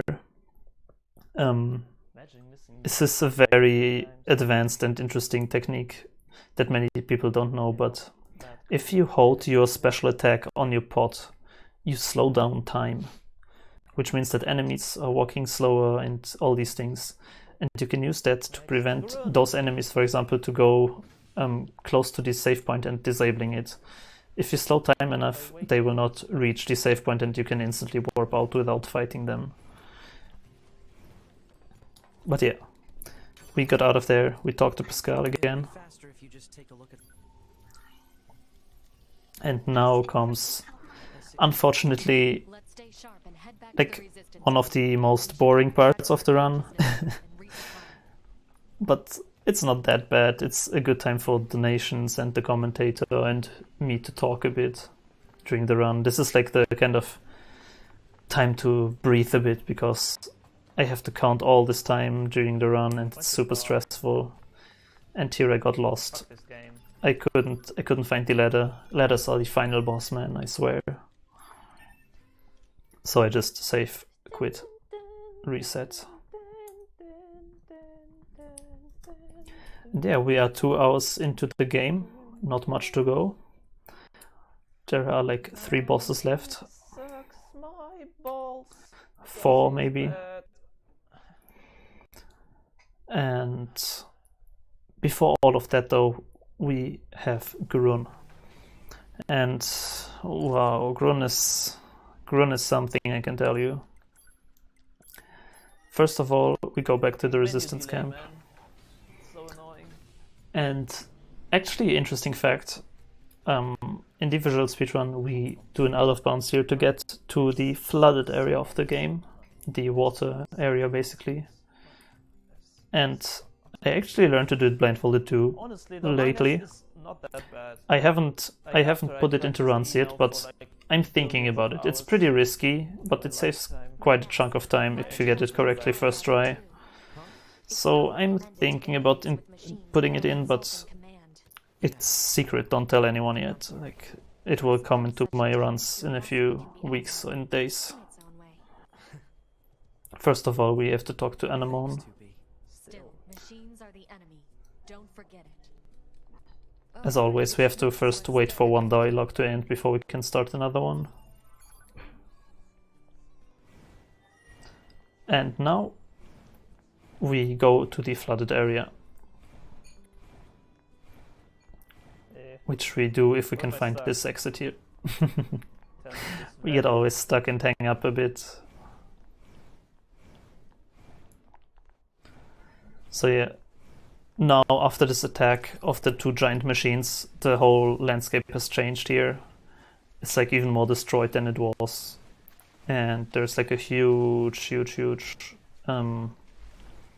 pit in the middle of the area, which opened up some secret tunnels and pipes in which we can go.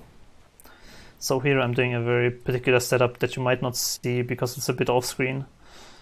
But I'm doing like this setup here to get into exactly one corner that I search, and then do a double jump left, pod launch into self-destruct for a movement cancel, and we are in the pipe going perfectly to the flooded area.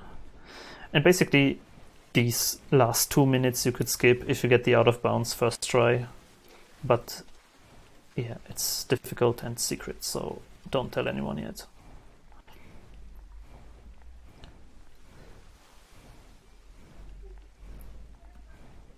The good old off-camera blindfolded movement.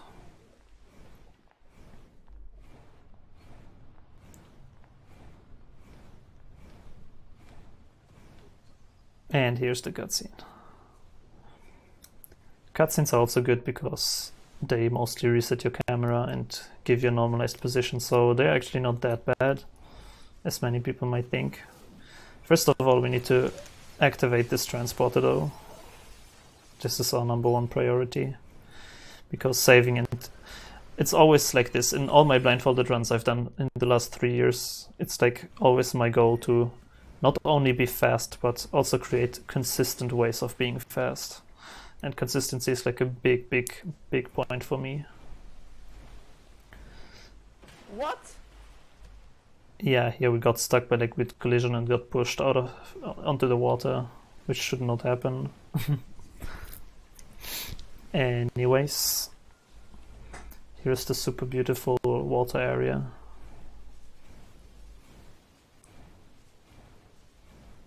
This game is extremely beautiful. I cannot stress it enough. The landscape it creates and all, it's incredible. It's kind of a shame that I played without looking, honestly. Now that I'm watching like my own run, it's pretty cool. So yeah, bit of movement and platforming here. There are these houses that we have to jump over to get across the water. And we do this with a long jump here. I told you earlier about high jumps, but actually you can also go extremely far horizontally, as you could see there. Like, this game is very broken in terms of movement and jump abilities.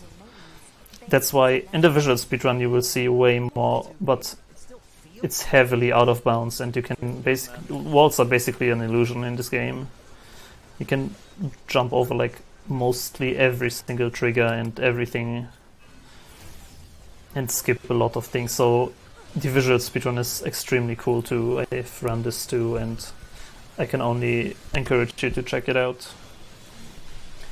One of the very few things that cannot be skipped is the upcoming boss, and this boss is called Grun.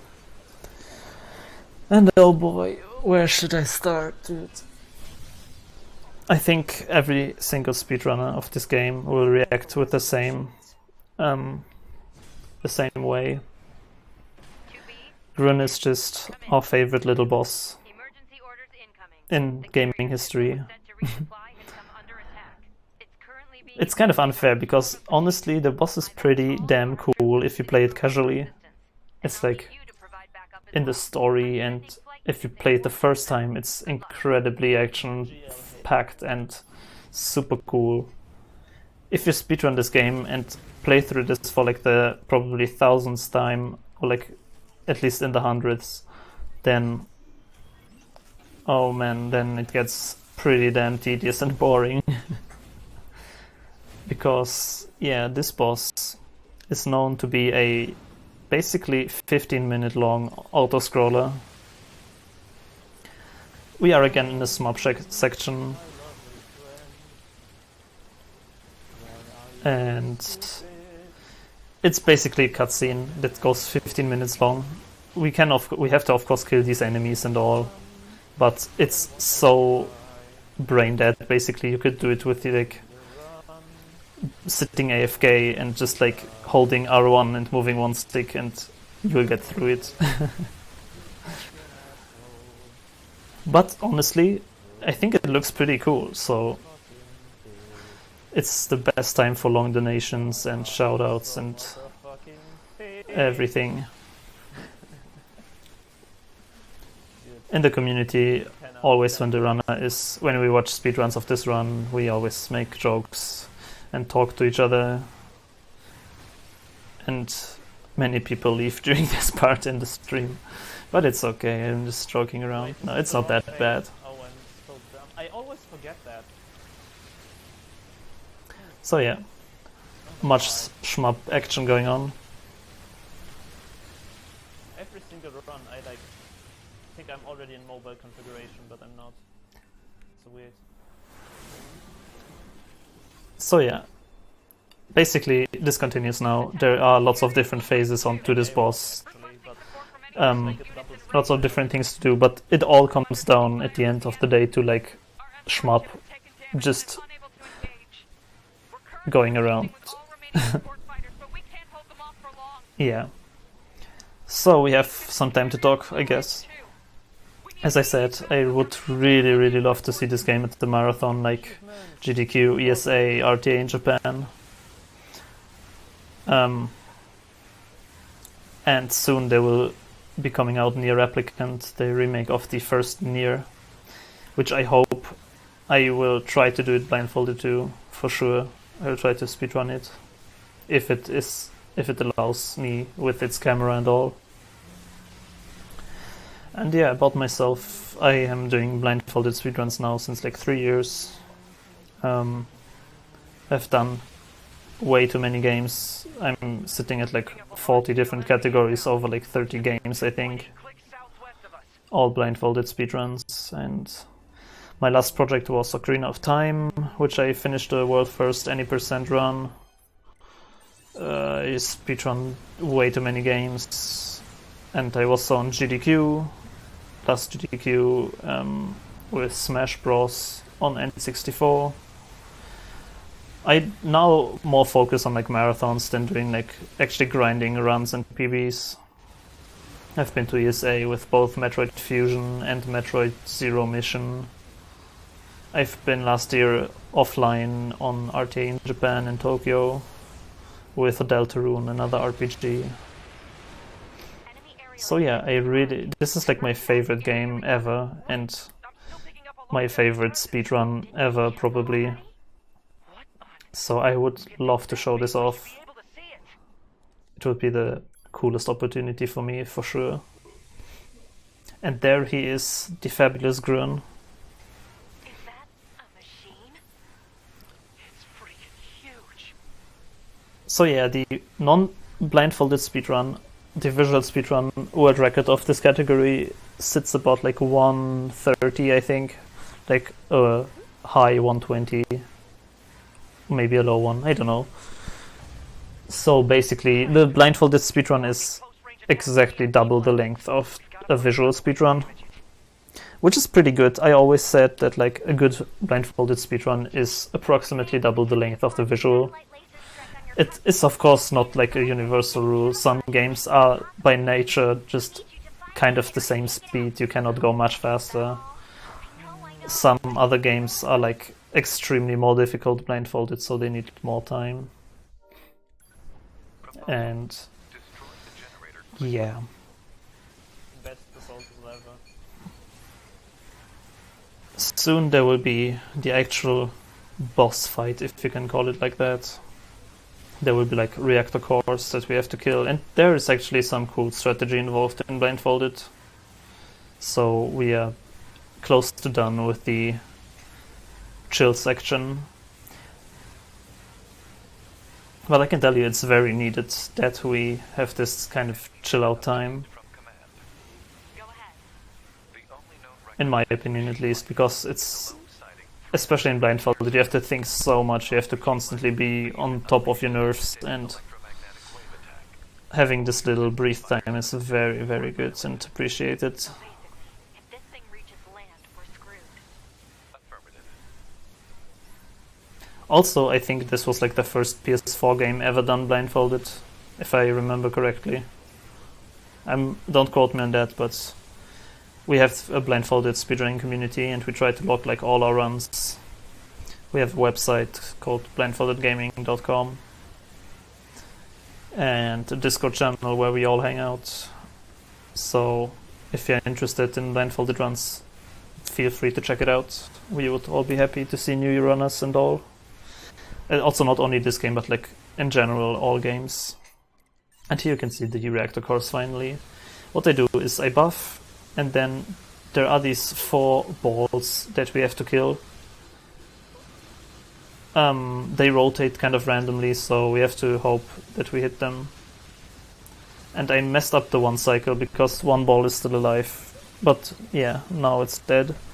So now I killed 4 of these balls. I go close and do a special attack, and it one hits him. And it's crazy because we are super underleveled, we are like level 15. But because of the game mechanics with like double damage glitch and the buffs and all, just how we abuse like the fighting system, we are super strong and can still defeat like everything. And here I got the glitched camera. As you can see, it looked like a very weird.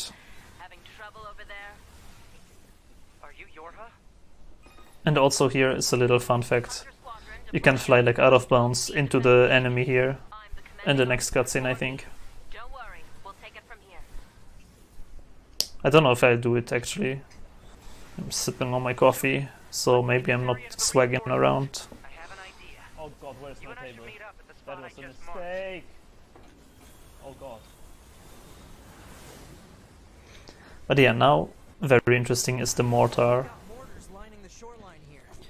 There is this big gun, and we have to aim it into the boss's mouth.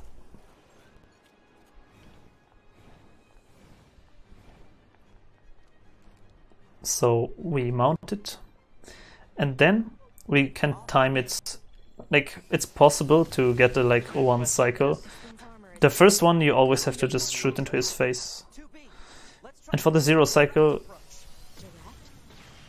you have to like time your shots very precisely, so you hit him right when he opens his mouth. I messed it up here. So this was the first hit. Nope. It missed. You can basically hit 2 of the balls, 2 of the shots, while he opens his mouth only once. Like all 3 of the shots, I mean. But yeah, it doesn't lose basically any time, like a few seconds.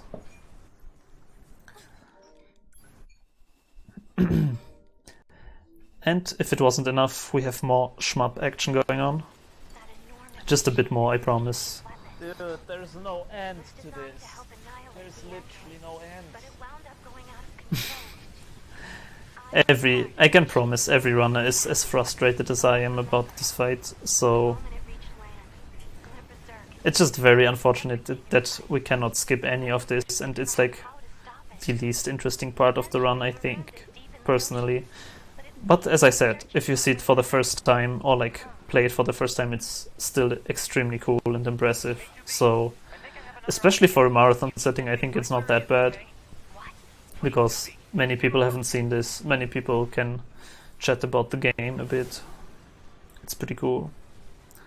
So 9S leaves us here. He has a special plan. He thinks he knows how to defeat this guy. But we just continue fighting these flying robot boys.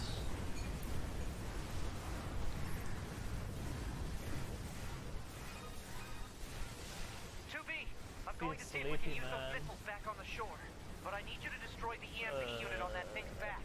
Otherwise, they're just going to go off course. Also, fun fact, you don't actually have to kill any of these enemies here. They give you EXP, so you should kill them for sure. Like, you can level up. At the end of the run, for the last boss especially, it's like you can be like 3 different levels depending on how well you manage your EXP. But it's basically an auto-scroller, so you don't have to necessarily. But I recommend you do. And here, for example, we got the one cycle with the bolts. We killed both bolts in one go. And I switched a bit too early to the right side, so we missed it. But now we killed it, and again, special attack in his face, and another reactor is gone.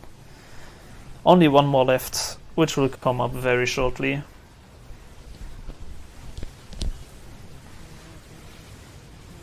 I have the feeling I like explained super much about the techniques and what I use in the run like very early on, and just like rushed it super much, and now we kind of know how I navigate through the worlds and what techniques I use, so it's not that much to talk about, but I still will provide you with the speedrun information and knowledge I know. For sure.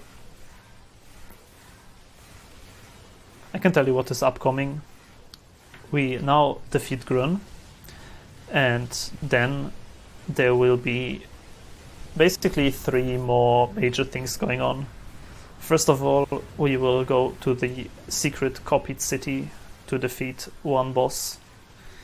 Then we go back to the factory, which is the tutorial area, because there is some crazy stuff happening, and the boss. And then we are basically at the end of the game, because then there will be a little boss rush sequence where we kill like 3 bosses right next to each other, and then face off against the final boss. So here's the last reactor core. We will buff again.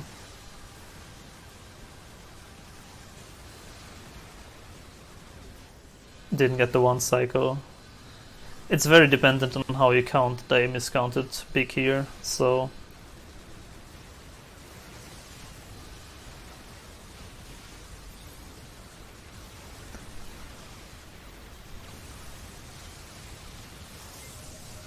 boom. And that is Grun, ladies and gentlemen.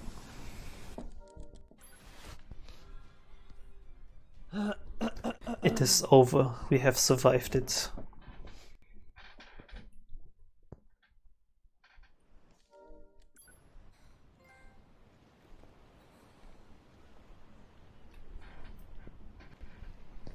And there he stands in the water. Here we do another long jump horizontally to get a drown warp here on the left side of the bridge. We basically like jump all the way over to the next loading zone and drown warp there, so we get closer. That's also what you do in the visual speedrun. It's super fast. And then we basically navigate back to the save point.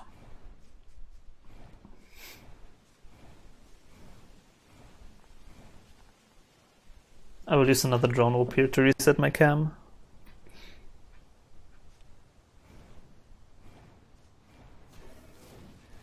So the transporter is closed again, unfortunately. But here we save and transport. Can I remember what is next, is the question. I seem to struggle with memory, but I figured it sure out. if that's the right one. It should be. It should be near tower, but I think I don't know the transport values. So yeah, I forgot them. basically we have to go back to the cave now, where we fought Adam and Eve first time, because there's a secret little all the things up until now. there's a secret little path that we can enter now. Right.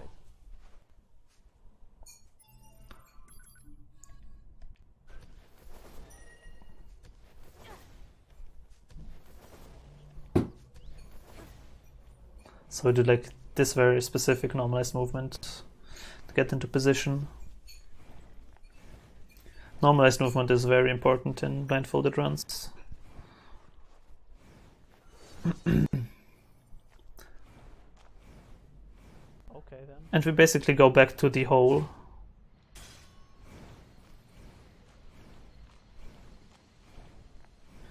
On the right side you could hear some enemies, which is very scary because they will mess up your camera if you're not careful enough. But yeah, all easy. We're back in the cave. Enemies blocking our way. It's their job, I guess. Blocking our way. Can we manage to slip through? Yes, we can. So here we took like the second path. And wonder, there is an elevator inside the cave. I wonder where that leads us. And spoilers, it leads to one of the coolest areas of game history. It's extremely cool and beautiful and artsy and I don't know. Nice slow walk. It's the copied city.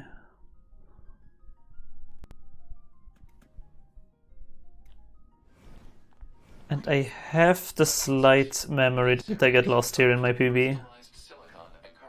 Yes, I do. So yeah, I think I'm losing here like a few minutes because I kind of messed up my cam at the beginning. Sorry.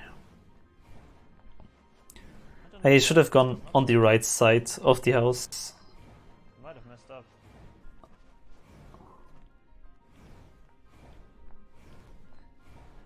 The question is, can I back it up?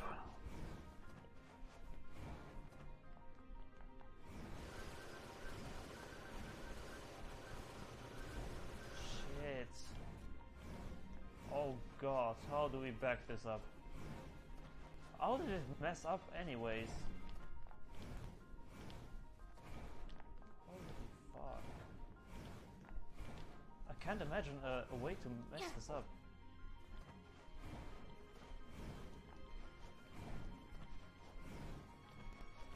Well, We are very lost here. Grun. You have to think about it, how scary it is if you get lost blindfolded, because you can have like actually no idea where you are. Stuck somewhere, but I don't get it. But here I managed to back it up, after all.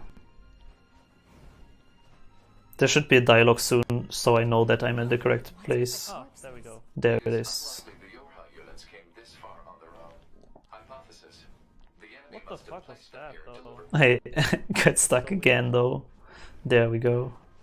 And stuck again. There we go. And stuck again. No, we jump over it.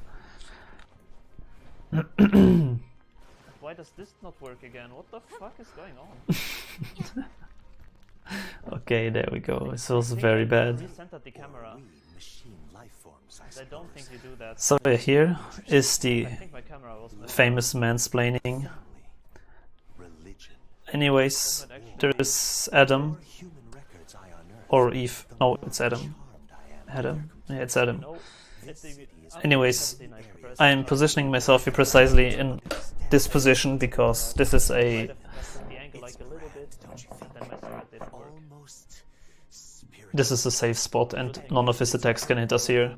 So we just chill around.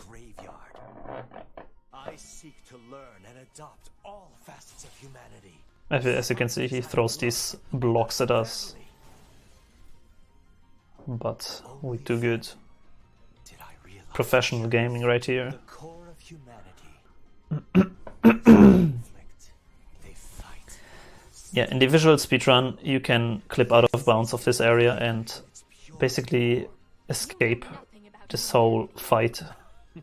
It's pretty crazy what's going on. Offended you, little android? Did I But blindfolded, it's way too precise to clip out of bounds here, so we can't do it, unfortunately. I strive to attain nothing less We need to wait out the dialogue. humanity itself. We machines exist in a connected network. We are immortal, invincible, and yet, within all those infinite bits of data, there exists not even the merest flicker of being, of life, death. Even the concept of death has no meaning to us. And the second phase starts now, in which we will buff ourselves, throw damage glitch swords on his face, and basically laugh at him.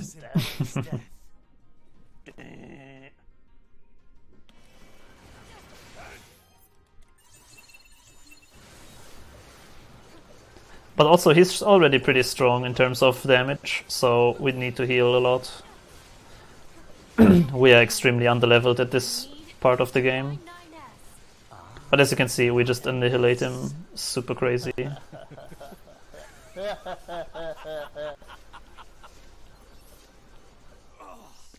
And that's the fight.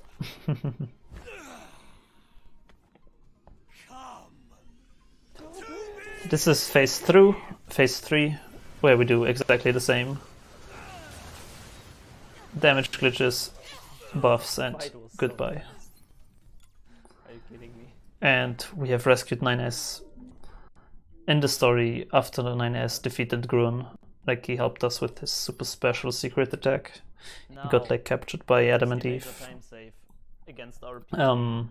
We have lost like 5 minutes But right now. we now went to like rescue him because we heard like a weird signal and all, and Adam had him, and he's kind of NieR is kind of really messed up and dead. So we're kind of alone now. And what happens story-wise that we need to go to the factory? Pascal calls us. He gives us a little phone call, Skype interview. And also here I skip a cutscene dialogue. I store the dialogue of this computer girl.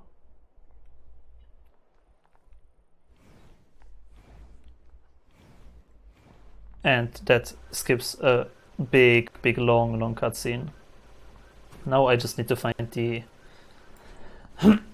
the save point again. I think the camera resent us, right? Yeah, I messed up. But I messed up and went into this house, so I have to restart. I was searching for the save point, but I think the camera turns around 180 to look into the room. At least I assume it doesn't. From my playthrough, which I remember. But it's interesting how like after hundreds and hundreds of hours playing this game, you still learn like new things during runs.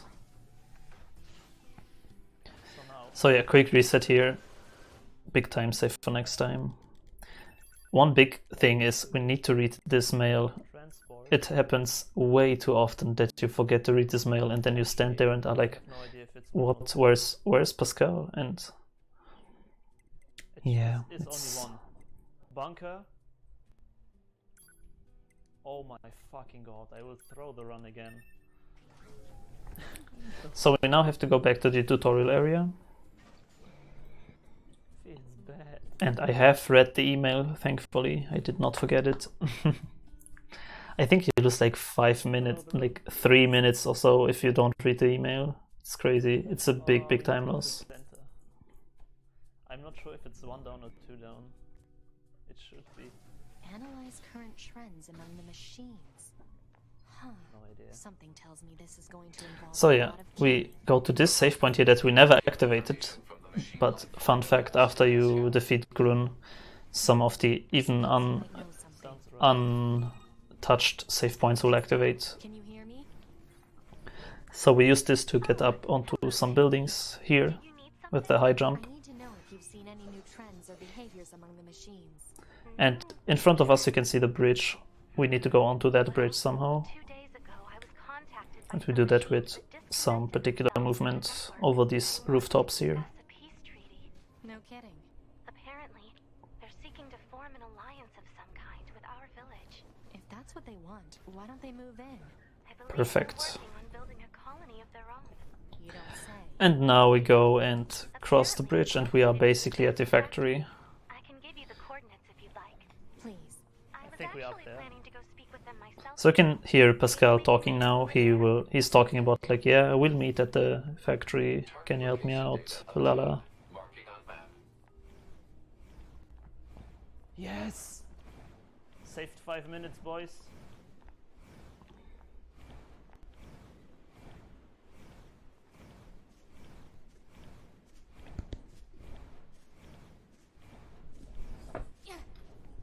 I'm getting stuck on this little wall here. Yes, I think.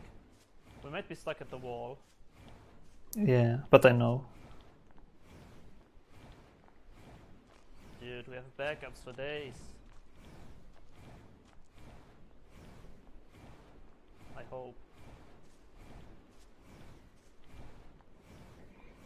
Yes. Here's another save point we have to find, and we can hear the enemies, so we are If good. everything goes well, we'll be 5 minutes further than PB. Like, we lost 5 We just minutes. kill the enemies around again. Activate the transporter. If we can find the fucking transporter, that is. There we go.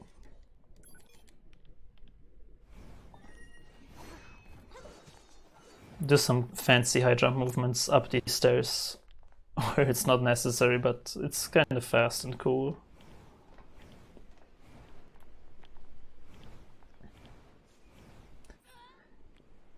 And here we need to really straight down talk to Pascal because the camera turns around, and Augers, man. as we have learned, random camera turns are not good, and this time we actually have to find the entrance to the factory still with this random camera. But we know because of a 180 turn that it is definitely somewhere in front of us, so we need to just go like left, right and find it somehow. It certainly does.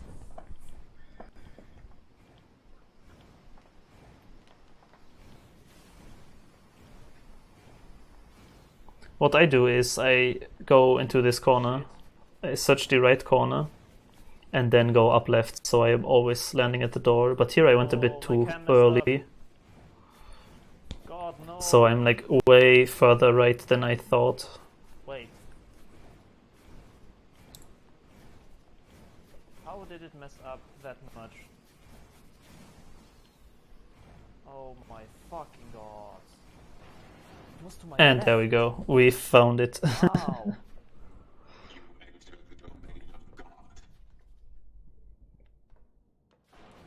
So yeah, Pascal took us here because he heard of this group of machines that started like a weird cult, and basically the machines learned what religion is, and they worship like themselves as becoming gods. So they got like a conscious belief and all. It's deep. You can trust me, it's deep. And the music is great in this section.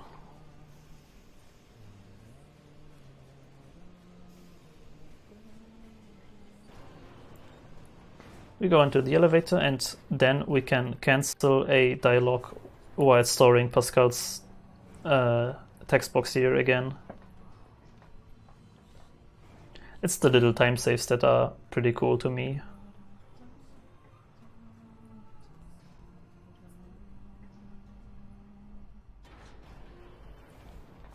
And now there's the famous room of monks. Monks. I am not sure how they call these robots, but Oh, yeah. straight left into the door. Block jam. What I want to say is there is this room here and there will be another big robot fight And you can taunt them during the cutscene, which is fun. As you can see, when they are taunted, they start to like get red. So yeah, what we do is we kill as many robots again as possible to level up.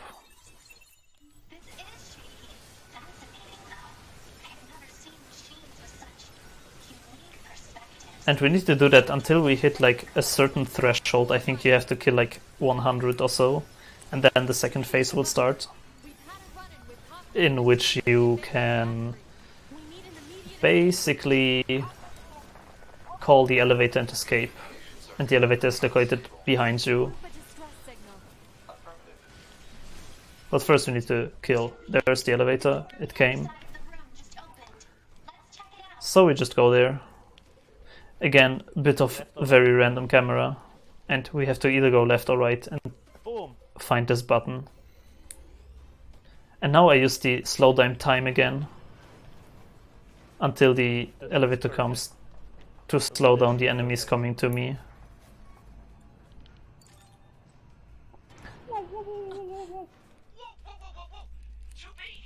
Then in this elevator I stand into particular this corner because the camera will change again automatically. So I'm looking for exactly this shop here. Refill all my health items. Now we have like Omega unlimited health. Go up here, and upcoming is a big 2D section again, which is very infamous for crashes. So originally I have run this game on normal. It's not that big of a difference, to be fair. You don't have auto chips, but they don't do anything really anyways. Enemies do a bit more damage, but you have so much health and health items, so it doesn't matter anyways too. Basically the whole reason I play on easy is this section right here. Because there are crashes, which is... you will see what they are. It's like on the map, it's like a factory thing that goes down on you like a stomp. And they one-hit you.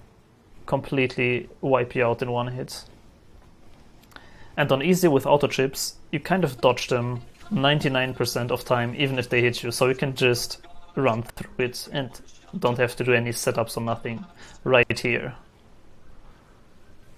Now, the interesting... not right here, the next of these bands. The interesting part now is, in my PB, I hit that 1% chance that I get hit. Which is incredible. As you can see... What? What? I got hit like on my heel. Chips. And this is a very bad death for sure. This lost me like lots of time. Like 4 minutes or so, easy, I think.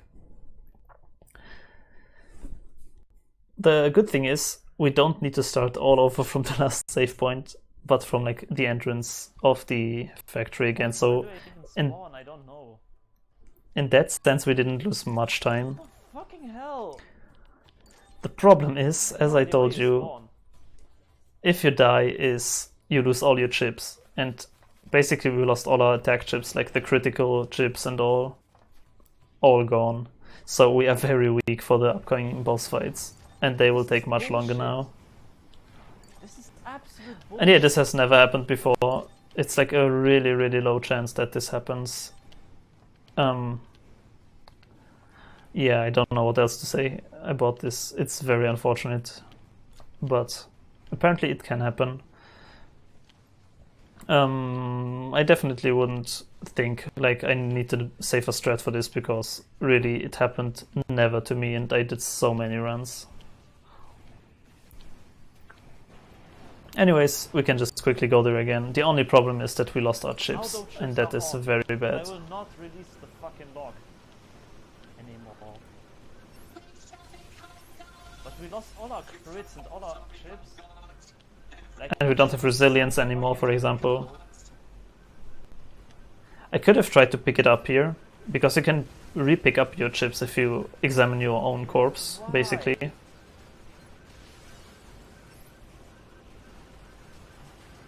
And now I'm like very carefully playing, very safe. I'm very scared that I mess up something again. There was my corpse. I should have I guess you can see I'm just running. But nothing hit me anyways. I just don't know if And it's there we are. Keep going straight. Will do.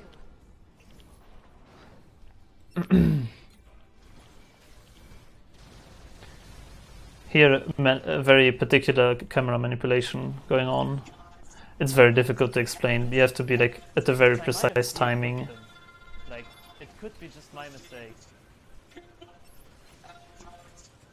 But I have to Also, you can see these suicide bots dropping on me. They the right shifts. are also very dangerous. Maybe they even one hit you. But with our pot fire, we can just continue holding. I tried to slow down time here, but I accidentally released the attack, which led me to stand still. Oh man, this The door's sucks. open. Keep moving. All right.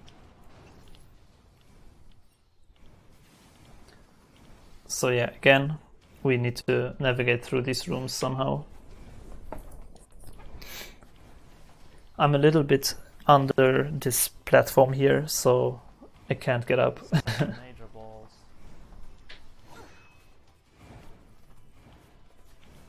Fuck.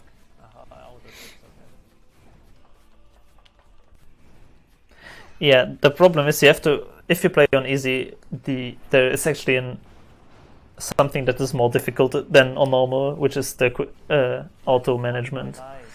Because if you have auto chips equipped, you cannot do normalized back dash movements. So you have to constantly be aware on what mode you are on. Here's a little 2D labyrinth. It's pretty cool. And I dashed out to the wall, which never happened before to me too, so I was very confused.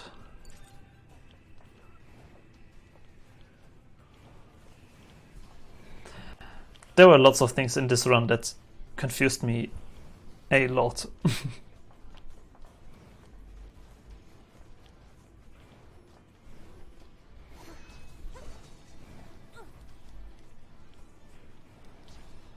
Here I noticed that I'm not up there. I missed like the last jump. I noticed because of the item that is laying there. Again, here I just barely made it, and there are crushes again.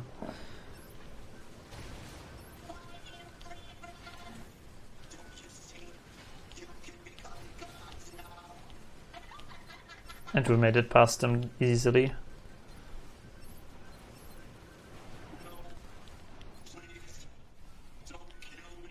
Oh man, that is so bad. It's literally so sad.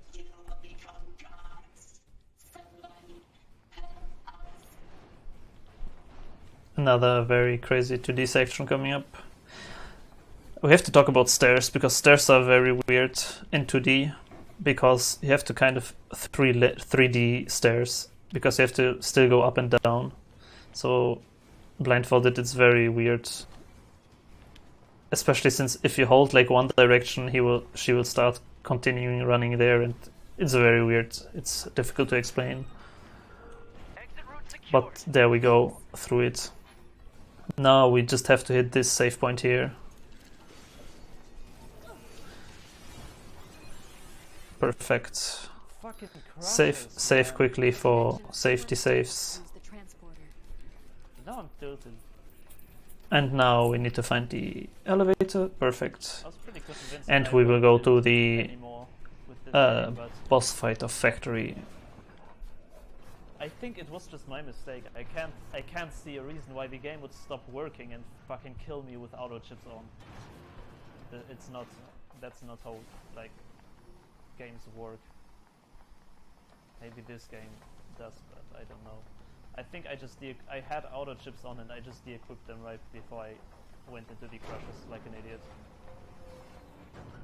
So, if it's my mistake, then it's okay. If it's the game, then fuck this game for all eternity. And there he is, Soshi. Soshi is interesting because he has this shield going on at the beginning, so you cannot hit him. You just need to wait for the dialogue to continue. We learned that we respawn not at the transporter, but at the Basically, all you have to do is evade, before police action. mash the dash. I'm gonna shut It's off pretty power to useful the factory information, I guess. What we do here is we wait for a particular voice line of 9S and then buff, so we can like kill this boss extremely fast in one duration of the buffs.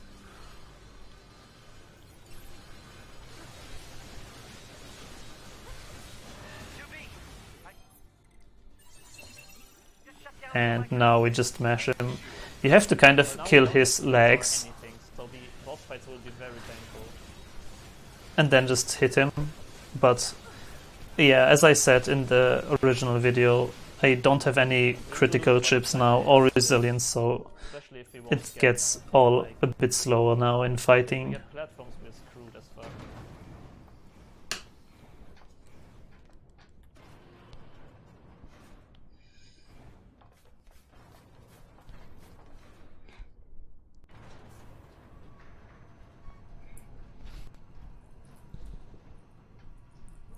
And now we are on the final split.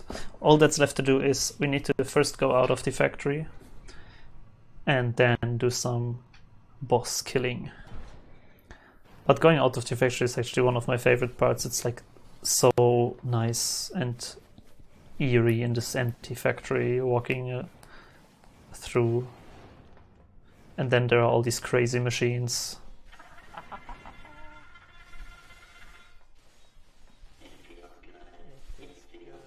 It feels so good.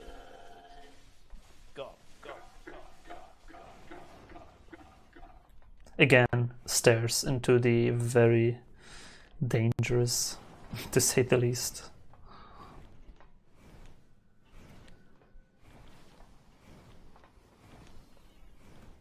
There we go. And now we just navigate back home out of here. It's the same movement as in the tutorial, which is cool because you only have to learn it like once.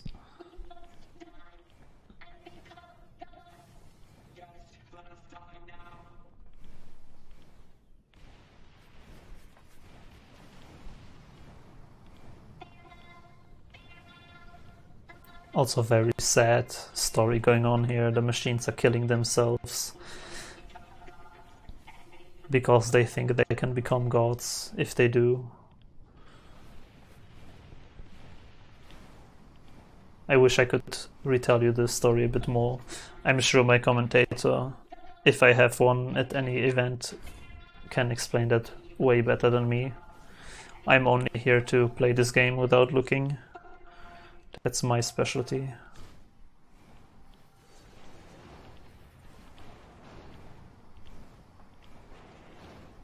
And there we go. Fuck crushes with my life. So now it's time for the final boss, or final bosses. First of all, we have to transport to the resistance camp, No thanks. or at least close to the resistance camp, but for that we need to go to the transporter anyways. Resistance camp. What about you? Oh, I'll probably wander back to the village. I have plenty on my plate there. I see. This we do with this very particular movement, and I get lost here again. It's very easy to get lost in this game, unfortunately. Say again? I think I'm in the correct position, but I'm not. That's why I'm just waiting here. I think the save point is right next to me. Let's move. What? Here I noticed that the save point is in fact not next to me. What? I'm sure we will be able to back this up.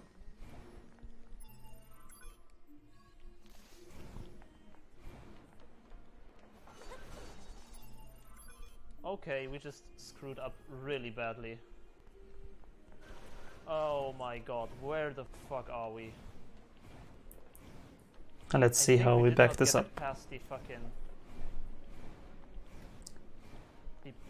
fence at the very beginning. That is true. We did not get past the fence. Runs at the very end. You wouldn't believe me.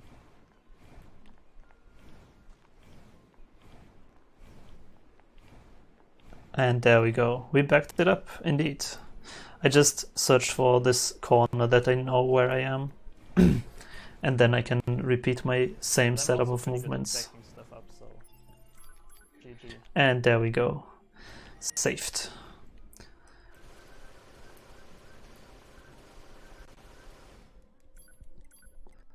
So here we transport to the central area again, where questing was.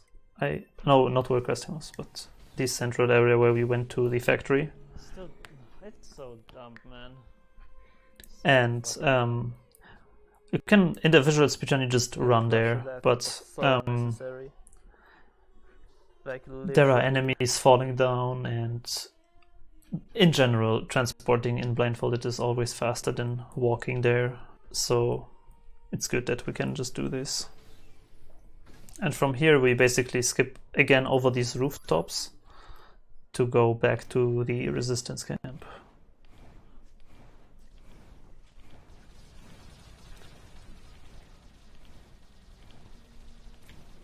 Why are their numbers increasing like this? Cause unknown. Try contacting the bunker via laser relay system. Affirmative. There we go. High jump onto the rooftop. And now we don't go onto the bridge, of course, but we continue kind of up left over the rooftops. Another high jump onto this roof, normalizing with the grab. And now basically if we hold up left, get a nice little plunge there for speed. Jump over these enemies because they can hit you. And we should end up at the very first barrier that we skipped in the run. There is the barrier. We can do a big high jump over this. Another little plunge. And now up left dashes and we are in the resistance camp where a cutscene will start to play again. Which will normalize our position and camera and all good. Unfortunately, in the story, our little nice peaceful hub of resistance camp is attacked by machines and it's burning and it's terrible and people are dead. It's not good. There's Anemone and we'll help her fix some of these machines here. And with fix I mean kill them. So what we do is what we usually do: taunt, buff, and throw swords into their faces. It's the best way. Buff, you idiots. And there is also one big machine, which is a bit more difficult to kill, on the right here. Dude, I feel so naked without crits. But with our attacks it's no problem. There we go, that was all of the enemies. Now we need to go back to Anemone. Safety safe just in case we get lost, because the camera will turn here. I think. No, that would be a cutscene. So the camera does not turn, in fact. But we can still get lost, I guess. So yeah, we need to run out of the village here and there will be another boss waiting for us. Which will be a familiar face. We have seen this guy before. Because it's Soshi again.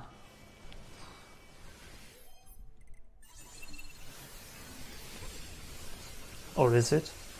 I think it is. Anyways. He is a bit stronger than last time. Crazy lasers going on. And you can see on the floor was like electricity. What we do is we by purpose run into it so we can kind of damage boost through it. We only stagger once when we enter it and then we kind of can stay in it. So we use that to do lots of damage and hit a damage value so he doesn't do that attack anymore. And then there are all these little machines that mess up your attacks really badly. And he does the vacuum cleaner attack, and that's the fight. Second boss fight coming up in the boss rush is this ball. And this ball is pretty bad blindfolded. We try to lure him onto this, because he's flying we can't throw swords at him. But if we lure him here on this hill, the hill makes it that we can actually still throw swords into him. At least to some degree. And it's very chaotic, as you can see. But we'll manage. And I haven't targeted him. Now I have targeted him. There it is. Still a pretty good fight. I got definitely a few swords on the hill into him. And now we just need to wait for cutscene to start. So now what's happening is we need to follow this guy again, but blindfolded, very different from visual now. We reload the save, go back to resistance camp, bad how I throw away these runs. Literally and make stupid mistakes like this. Then we transport, because we can skip lots of movement if we just transport 2 times instead of walking there. So if you have visual and you can move around, it's way faster, of course, to just run to where the boss is. But since we are blindfolded, we can just transport and we don't need to worry about anything getting lost and all. The problem with transporting is that you have to wait for this dialogue to end and all, so it's pretty not so fast. No fire!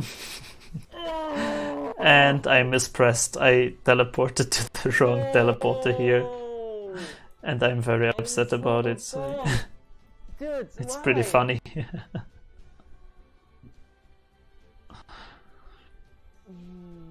Dude, I noticed it 1 second after I pressed X. I noticed. I teleported to the desert again instead of to the boss. Pretty fun mistakes. Oh my fuck. And now I have to... Now I'm very confused to what's going on, I think. And it's not bad, I just teleported one wrong. I just have to teleport to the correct one again now. And since I have the menu and everything memorized, it's no problem. Dude, fuck me. But yeah, we are coming very close to the end of the run. There are 2 fights left. Because of this mistake, then I guess nothing will really happen, honestly. But I mean, this is just practice for E. I doubt we'll PB anyways. My prologue was trash and questing was trash. So yeah, here we are at the correct location. On the top left, first of all, very important is that we set 9S to long range. Or aggressive, I think it is. Because he will help us do lots of damage to the final boss. We go now to the entrance to Pascal village. Now because we don't have chips anyway. And there are these machines attacking the fence, and we have to kind of get rid of them. Which we do with some buffs and damage glitches. Very fancy movement. It's a very quick little fight here. That's it. And now it's very interesting, because as you can see, after I killed these machines, the boss spawned and my camera rotated automatically towards the boss. And there is one big problem, that I don't know in which way the camera faces at all now. I tried to set it up that my camera faces like this towards the fence after Pascal spawns. So basically, I self-destruct again here to get the death warp, because I have no idea how my camera looks. The only way to reset my camera is to death warp. We'll take care of Eve. You just worry about keeping the village safe, okay? Do be careful. And here I find an enemy, And really there's fast. the death warp. It was really fast indeed. So we have saved, we killed the boss, and now we are back at the safe, at the transporter. And now all that's left is the absolutely really final boss. I promise this was the whole boss rush. Whatever. Just practice, And just practice. yeah, a bit of normalized movement here. We reset our camera on this transporter again.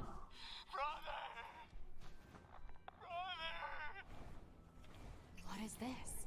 Looks like he's bombarding the area with forced connections. I think all these transmissions are making the machines go haywire. We have to find Eve and destroy him. On it.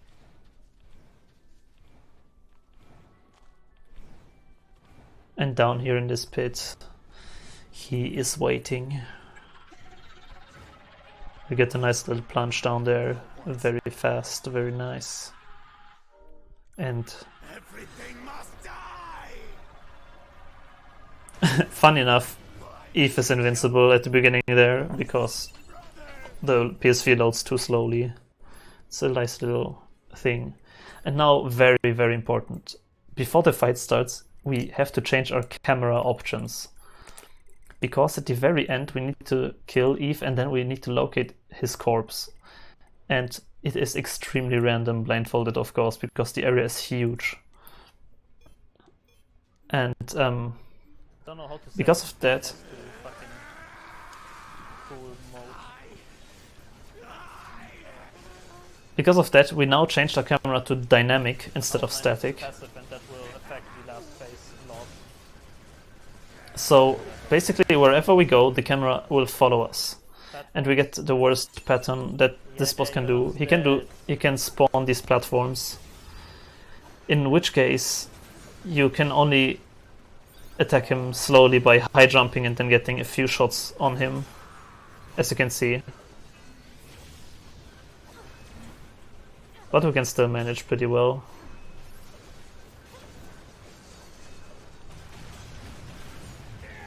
We got him down pretty quickly though.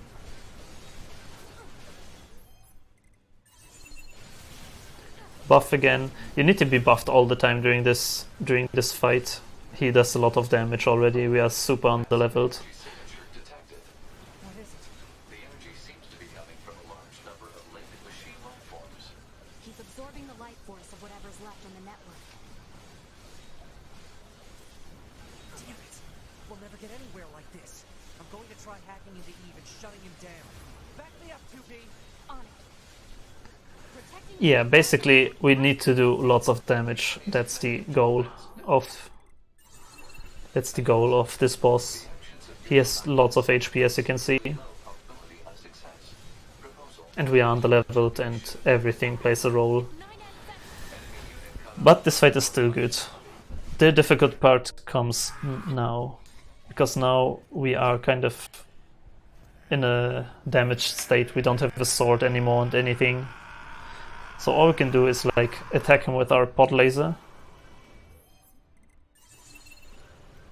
And yeah, it does not much damage, so we need to taunt him. And he flies away and we need to like... We can kind of sometimes hit him with a high jump into plunge. If we do, it's very good. It does a lot of damage. There, we got a hit. But we don't have resilience, which makes it very bad. Doesn't have resilience. Wow, that will be painful. It's a very, very intense fight here at the end. There it is. Second phase, last phase of the game. That will be horrible. Now we can only shoot, we can do nothing else. We cannot even dodge, which is a problem because we just tank all the bullets and try to dodge like just by walking. But we have so much healing items that we are basically invincible. We just need to keep being buffed, getting close to him if possible. Yep. Yeah, as you can see, I'm just healing constantly. Figured it would look like this. And 2 hits gets you into like critical health already, so you need to be careful. And when he goes down, you need to go to his location where he falls. So that's why you have the dynamic cam following him. So we just have to hold straight. There we go. We found his corpse. And finally have beaten the game. Blindfolded in 2 minutes. Not in 2 minutes, in 2 hours. 53 minutes and a few seconds. Time is on entering this cutscene here.